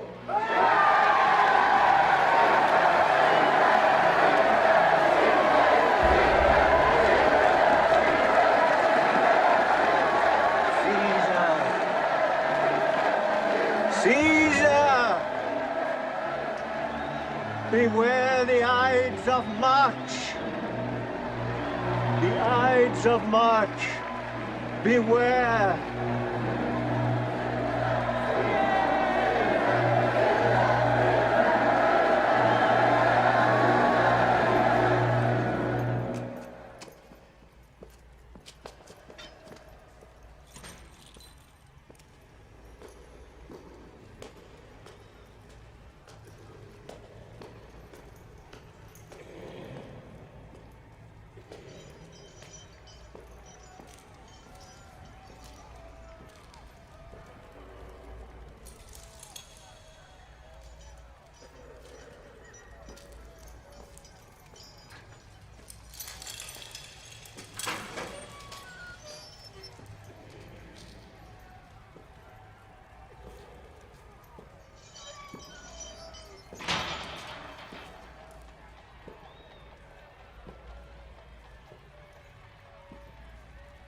The men and women of Rome are crying out for your head.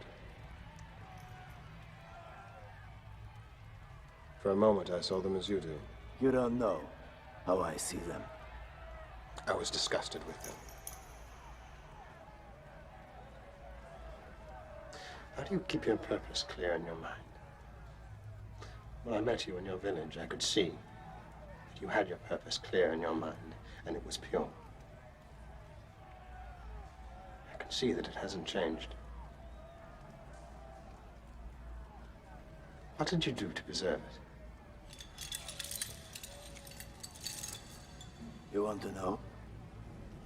Yes. I only fight my enemies. You think we're similar, don't you? That's why it pains you to see me die. But we're very different, you and me. I know when it's over, or when what's left isn't worth having.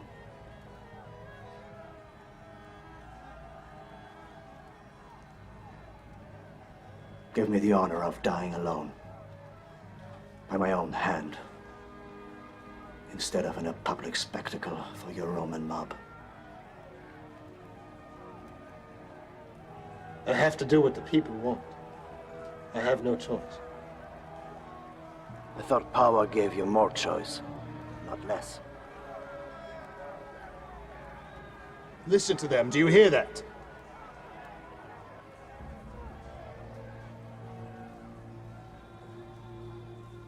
I don't hear anything anymore but the voices of our women and our children in Elysia.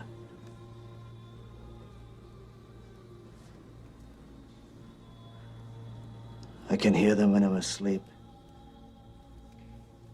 and I hear them when I'm awake.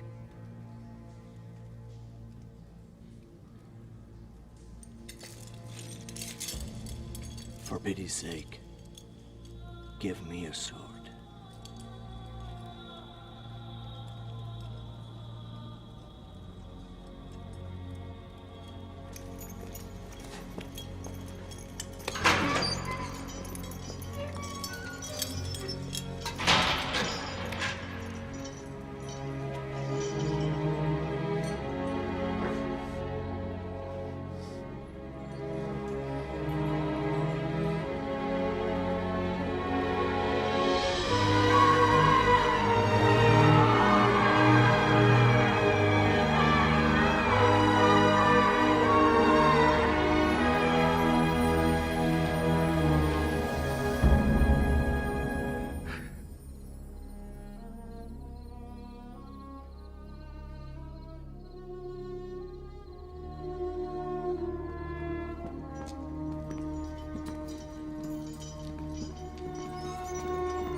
Hail Caesar.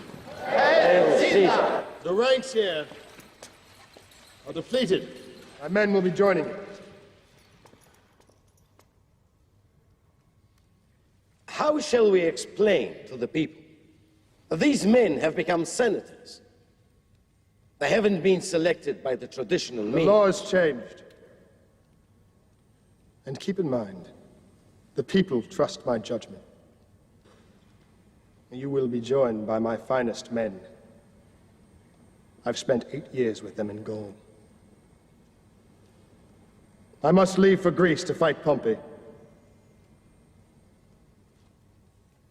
I'm leaving Rome in Mark Antony's capable charge. Do we have no say in this? I don't want to distract you with bureaucracy. I'd rather leave you free to argue matters of the state.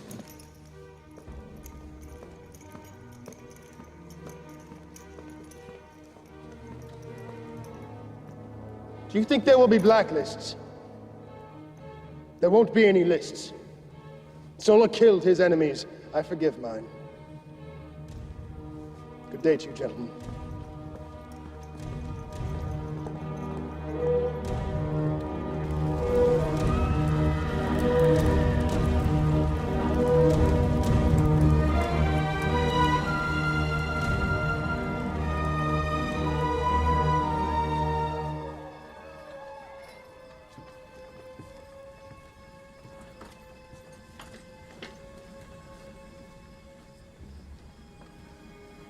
They left in a hurry.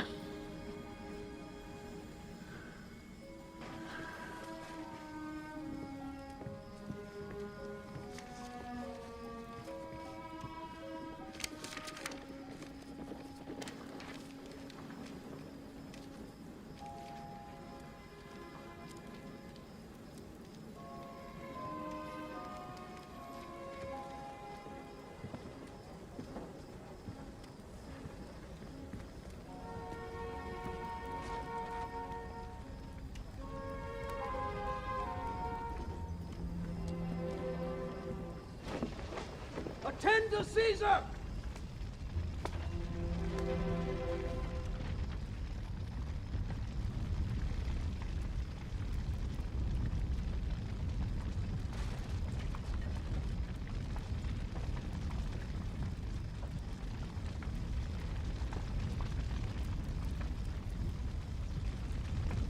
I did not cross the Rubicon to kill old friends. I did it to protect myself against my enemies. I'm hoping we can secure ourselves through mercy and not through vengefulness. You're all free to go.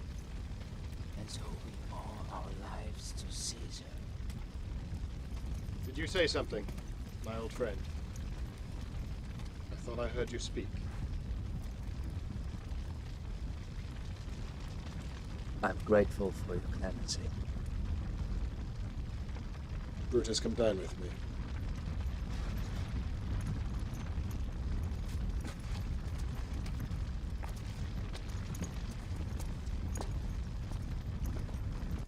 Caesar, make peace with Pompey.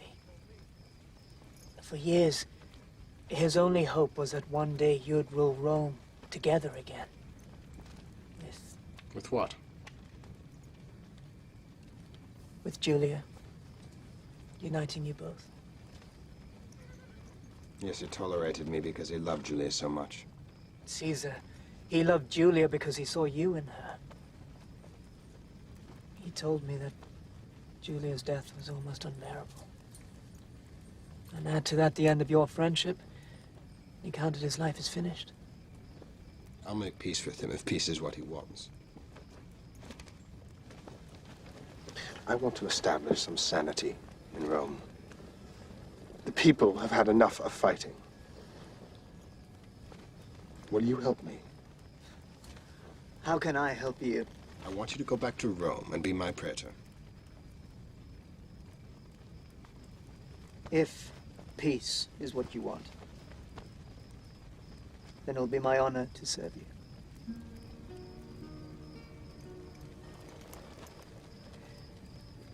Pompey has gone to Egypt. The king died, leaving the throne to be squabbled over by a 12-year-old boy and an 18-year-old girl. Ptolemy and Cleopatra. I don't know which one I trust less. Help me ready the ships. I'll follow them in the morning. You don't need to take troops with you. Pompey has gone to Egypt alone. The troops went to Utica. With your Uncle Cato? Yes.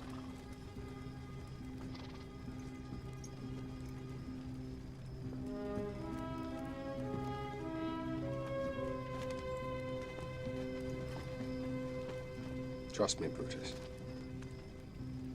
Whoever wants peace will have it.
He was most cruelly murdered on the palace steps by his own men, sir.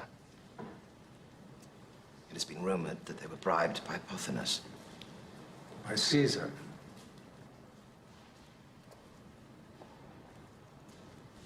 There's only one enemy left.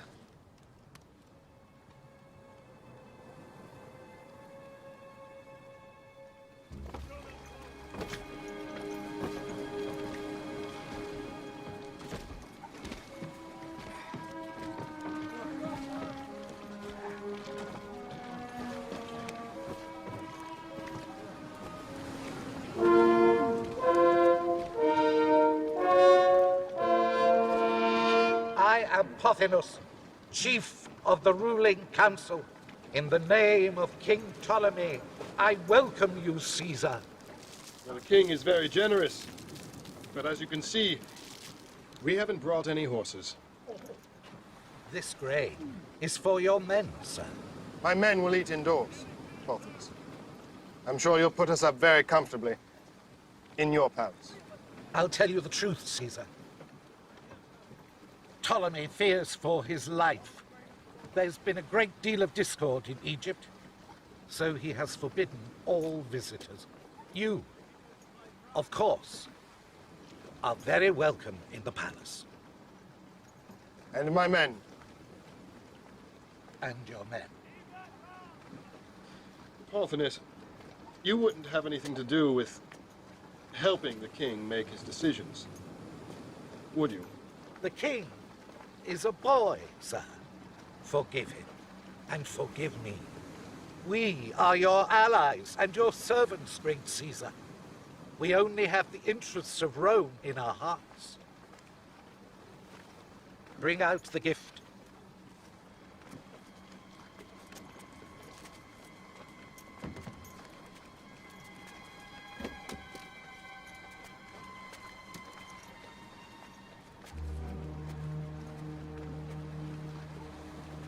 This is Pompey's ring. Where is he?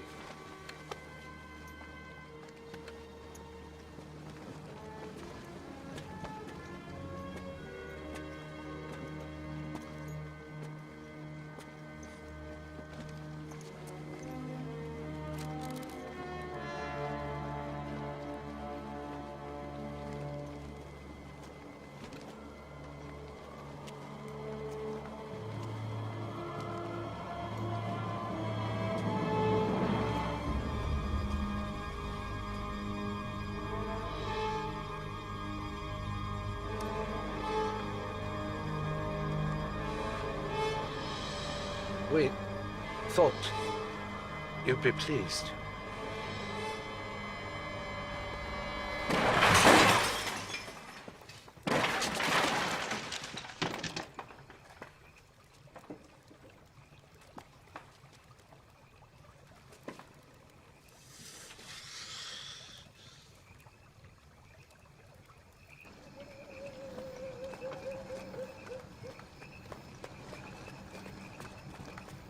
Excuse me, Caesar.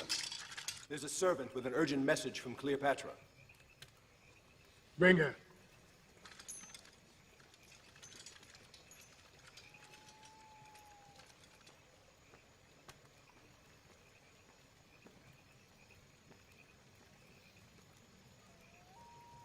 If you want to hear the message, you'll have to dismiss your guard.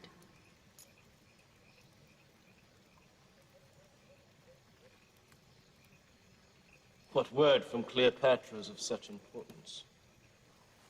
Cleopatra asks for your protection. Protection, why? Pothinus plans to kill her, as he did Pompey.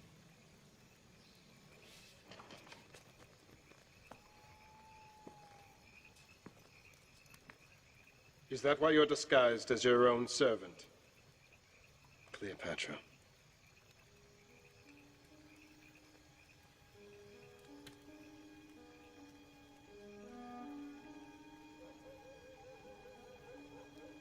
I came to you, Caesar, because you're the only man I can trust. Why does Pothinus want to kill you? My father wanted me to rule Egypt. He wrote it in his will. But Pothinus banished me with a price on my head. Now any servant can kill me and be rewarded for it.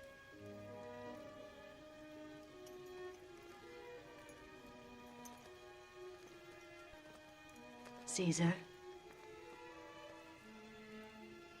you and I are alike. You are the son of Venus, and I am the daughter of Isis.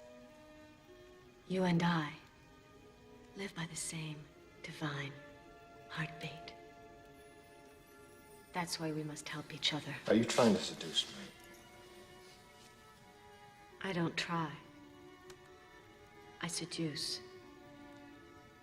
Or I don't. I do not have to seduce with my body. I have something much better than that. My country. It is the richest land in the world. Egypt and Rome are different. Rome is masculine. Egypt is feminine. Rome is sunlight. Egypt is twilight. But it's not part of Rome. Not yet. Make me queen, and East and West will be united. We will be God and Goddess, ruling the world.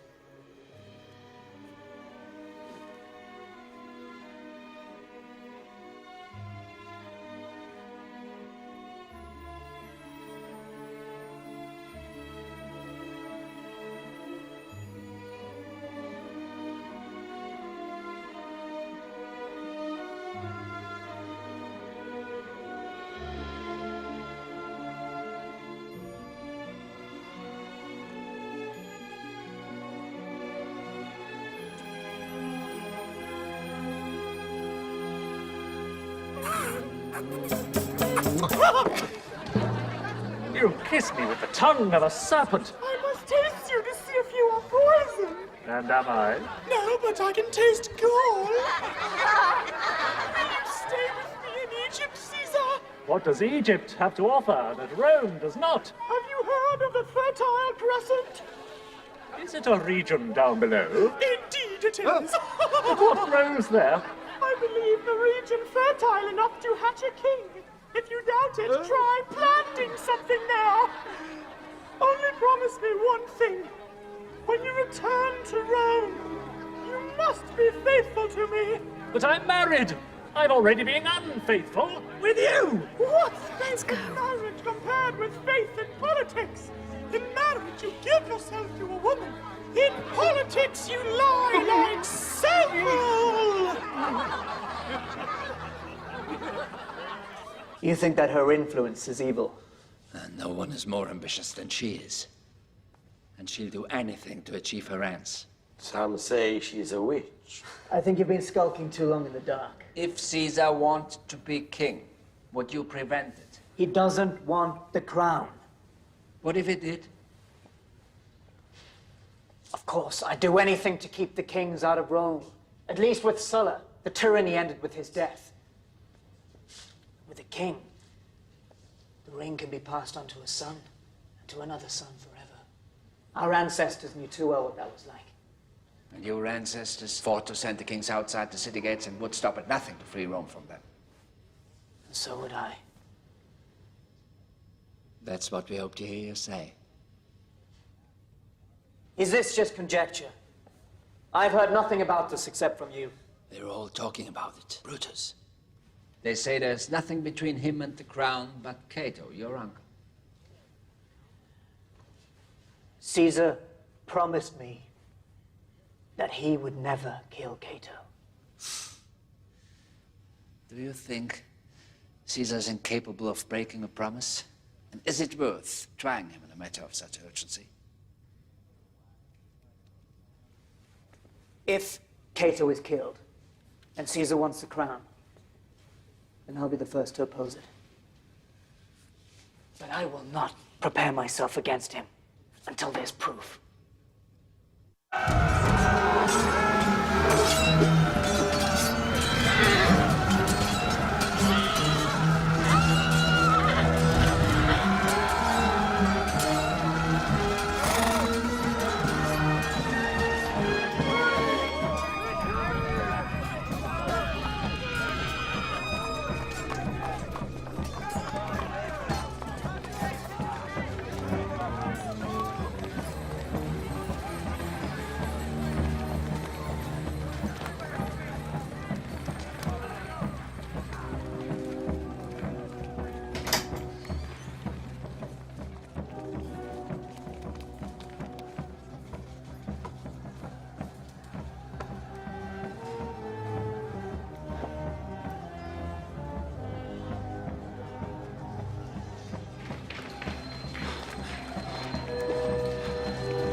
Father! Where's my sword? I had it removed. Why? You said before that if Caesar won the battle, you might... My own son would deliver me naked to the arms of my enemy. Your own son wants you to live. So, you take away the sword, you take away the choice. When did I go mad that you have to take choices from me for my own protection? Am I your father or your son? Why don't you bind my hands as well, so that I can't defend myself at all?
We'll bury him with honors.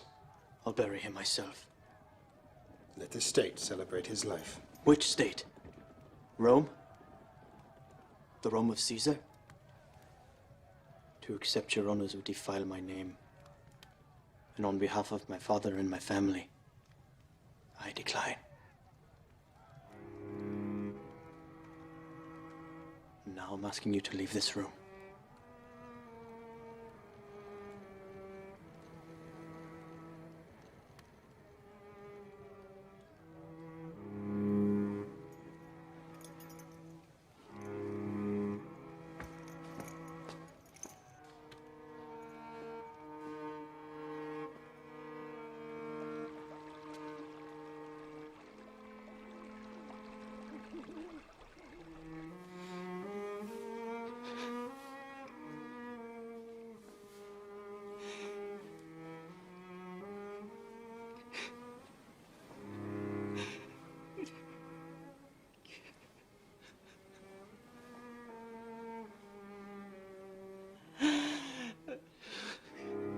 We should speak of Cato as a god.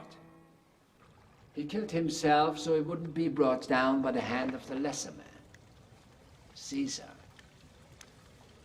The higher we lift Cato's name, the lower Caesar's will sink. Still, we mustn't appear to be rallying support. No. No, it's an art to plant ideas in the heads of others. And a man is never so resolved as he is when he thinks a conviction is his own. That's why we need Brutus on our side. He wouldn't be mixed in with the cause if it weren't a good one. They listen to him. What if he won't mix in with our cause? I think I know how to soften Brutus. But I will need your help.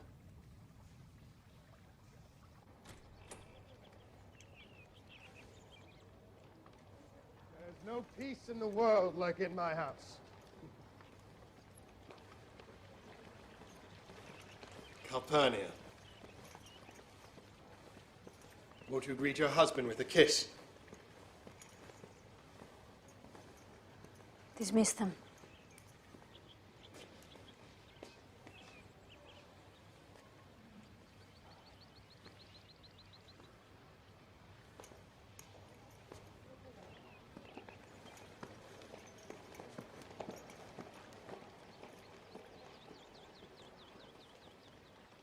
Cataman returned to his home and expect a warmer mood from his wife. How could you bring her to Rome?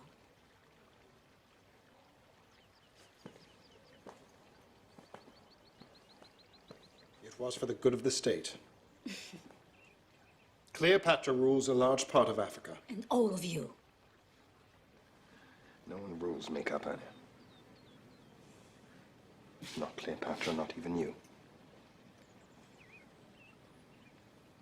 No, all I want is the love that you promised me when we married. You can't have it. You can have my obedience, you can have my loyalty. But I cannot love those who dishonor me. No one can dishonor you. You're right. I dishonored myself when I gave my vows to you in marriage. You made a good marriage. You're Caesar's wife. I should have married a man other than Caesar. That would have been a good marriage. So I wouldn't have had to watch my husband perform for Egypt every night in order to keep the riches of that land flowing into Rome. Between you and Cleopatra, I don't know who is the concubine. Retain your dignity. There's a limit to what I'll hear from you. I have no dignity left. Perhaps I ought to buy some. Maybe I should learn, like you have, that it can be bought and sold. What's the price? What's the price of consulship these days? What's the price of being king? When did your hope of bringing a vision to the people become this lust for power itself?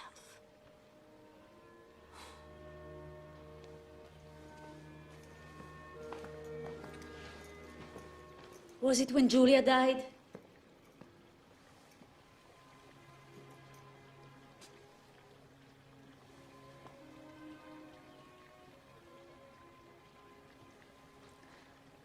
I have nowhere else to go, so I'll stay here.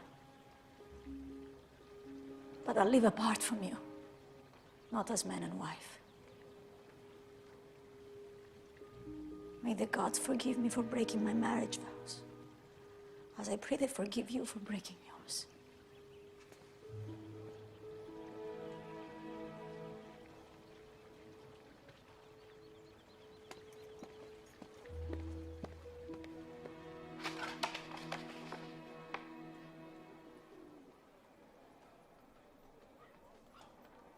You're an early riser, Brutus. So are you. Lately I am. I couldn't sleep last night, worrying about the honor of your name. Do you know something about these? I know the writing, but don't ask me who wrote them. Minds change quickly in these troubled times, and I'd hate you to forever doubt these men.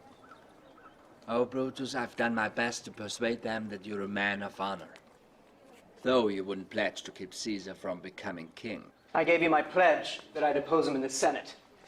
Huh.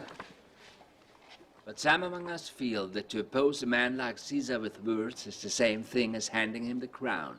I tried to use words before a sword, Cassius. Just as I tried to use reason before passion. People say calling on reason before passion can lead to idleness. And sometimes action is required. But I know you're a decent man, and that your meek and gentle nature is how you feel you best serve the good. I'm not gentle in defending my beliefs.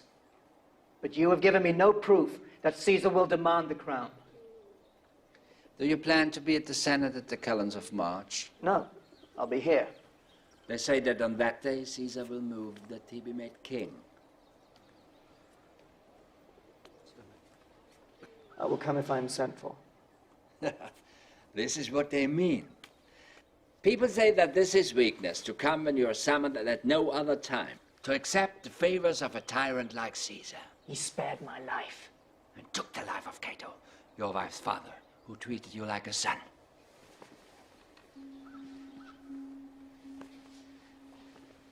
Hath she ceased her mourning? No, and neither have I. So you're grieving over Cato's death? Cassius, yes, I'm grieving. But private affection and public duty are not the same thing. And yet they say that in your grief you just weep and say prayers and fill your wife's drinking cup and go to bed.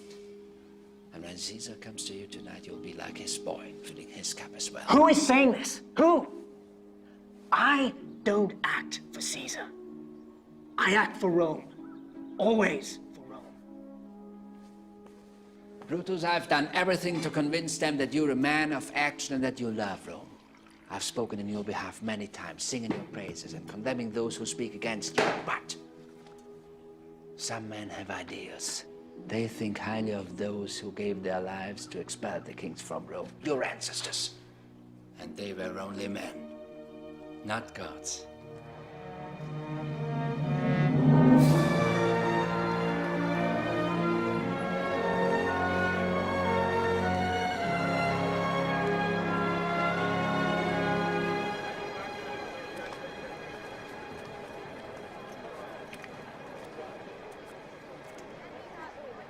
Please don't stay. I am staying.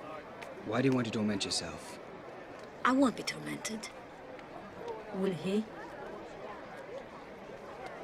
Isn't that why you want me to go? It'd be the best thing for all. I don't trust that you or any other man knows what's best for all. I will take my seat. A woman has the right to see her rival, doesn't she? Calpurnia! Portia. So good to see you.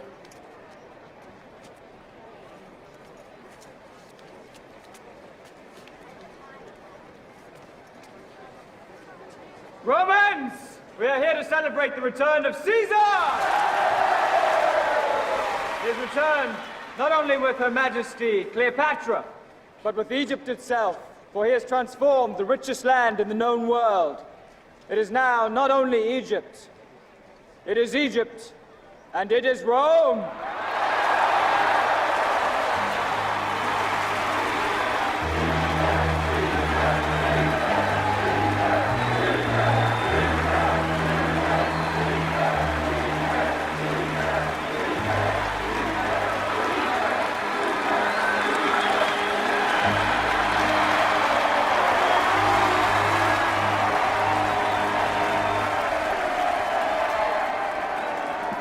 I've said before, and I will say again, I will not be king of Rome. I am only Caesar. I need no crowd to act on your behalf.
Do you still believe that ours is not the just cause?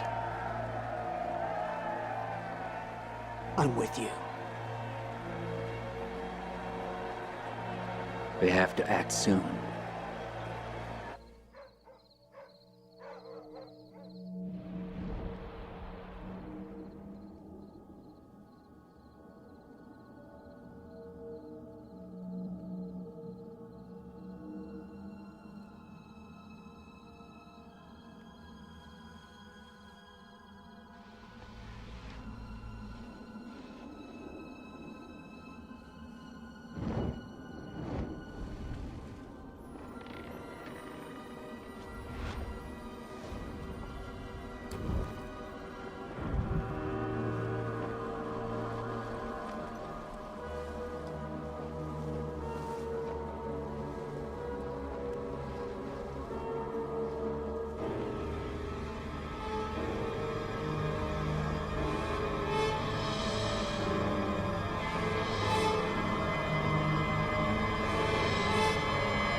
Caesar brings the Senate to order, Lepidus will call for the elections. Casca, you will ask Caesar to consider the petitions first. You, Cassius, will step behind Caesar. No man should go for his blade until we're all within reach of Caesar. Every knife must enter Caesar's body at least once. If we fail, or if our plot is discovered before we even begin, then we turn our knives on ourselves without hesitation. We all agreed. Go to the Senate. I will meet with Caesar at Cleopatra's house. Go.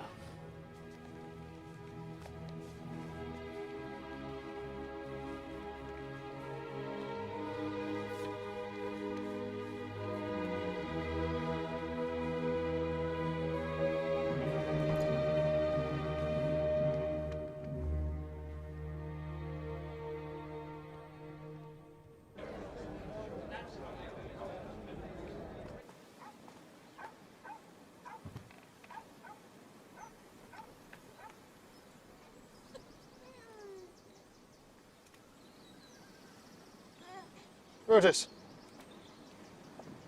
why are you pacing like that? I'm concerned we'll be late. Caesar! Calpurnia, what are you doing here? I had a dream last night. Please, don't go out today. I'll come to you later, at our home. I saw you slaughtered in your own blood. It was horrible. Well, I cannot let dreams or the flights of birds direct my actions. I can't let you go. I swallowed my pride today to come to you, because your life is more important to me than my pride. Now you listen to me. The Senate is convened for the consul. They can't conduct one day of business without their Caesar. There are matters on the agenda which can only be dealt with by you, Caesar. They can wait a day. And what should I tell the Senate? That their consul is at home because his wife has had a bad dream. As your friend, Caesar, I have to advise you on this. You called the Senate together. Show them you're a man of intention. Meet with your Senate. They're waiting for your guidance.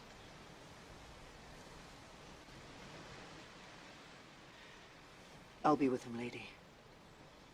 I'll never leave his side.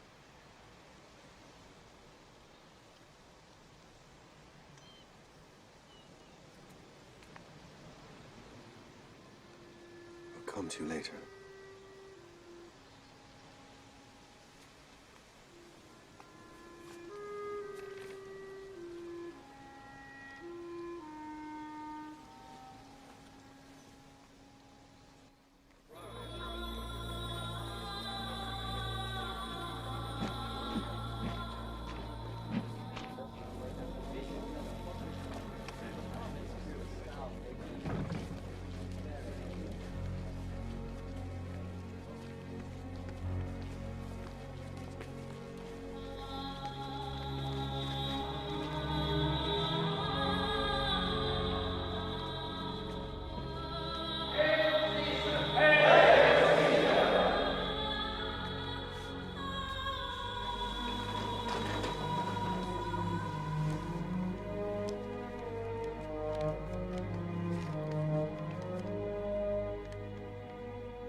Portia.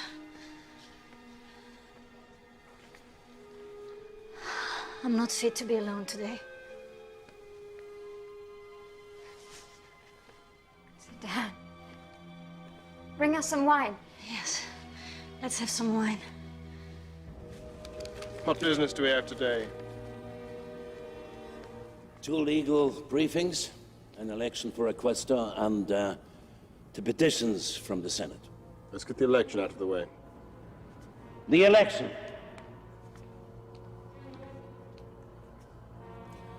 I move we take the petitions first. Called for the election. The election will commence. But Marcus Octavius, who is running for the office, is not yet here. Petitioners, then. Approach!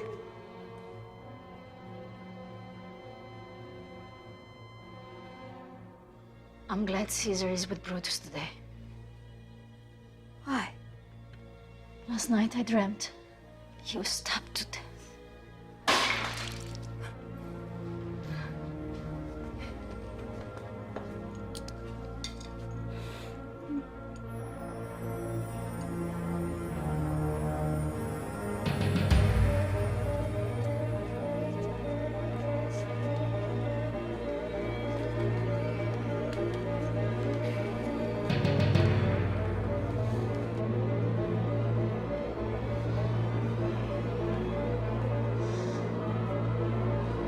Brutus.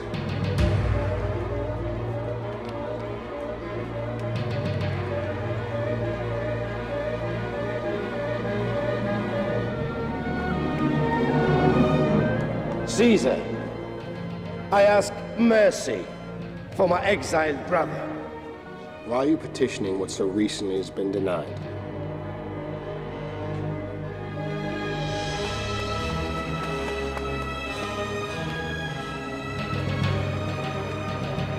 Who is the next petitioner? I want to ask mercy for my father, who has been put in jail. I ruled your father be in prison, and my word is law. Old man, you said some ill would befall Caesar on the Ides of March. Well, nothing has happened yet, though the Ides have come. They have come, but they've not yet gone.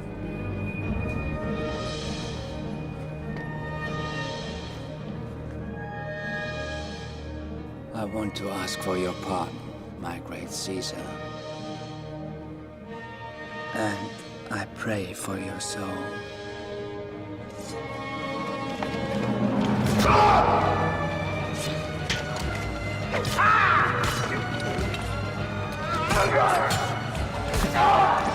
Stop it!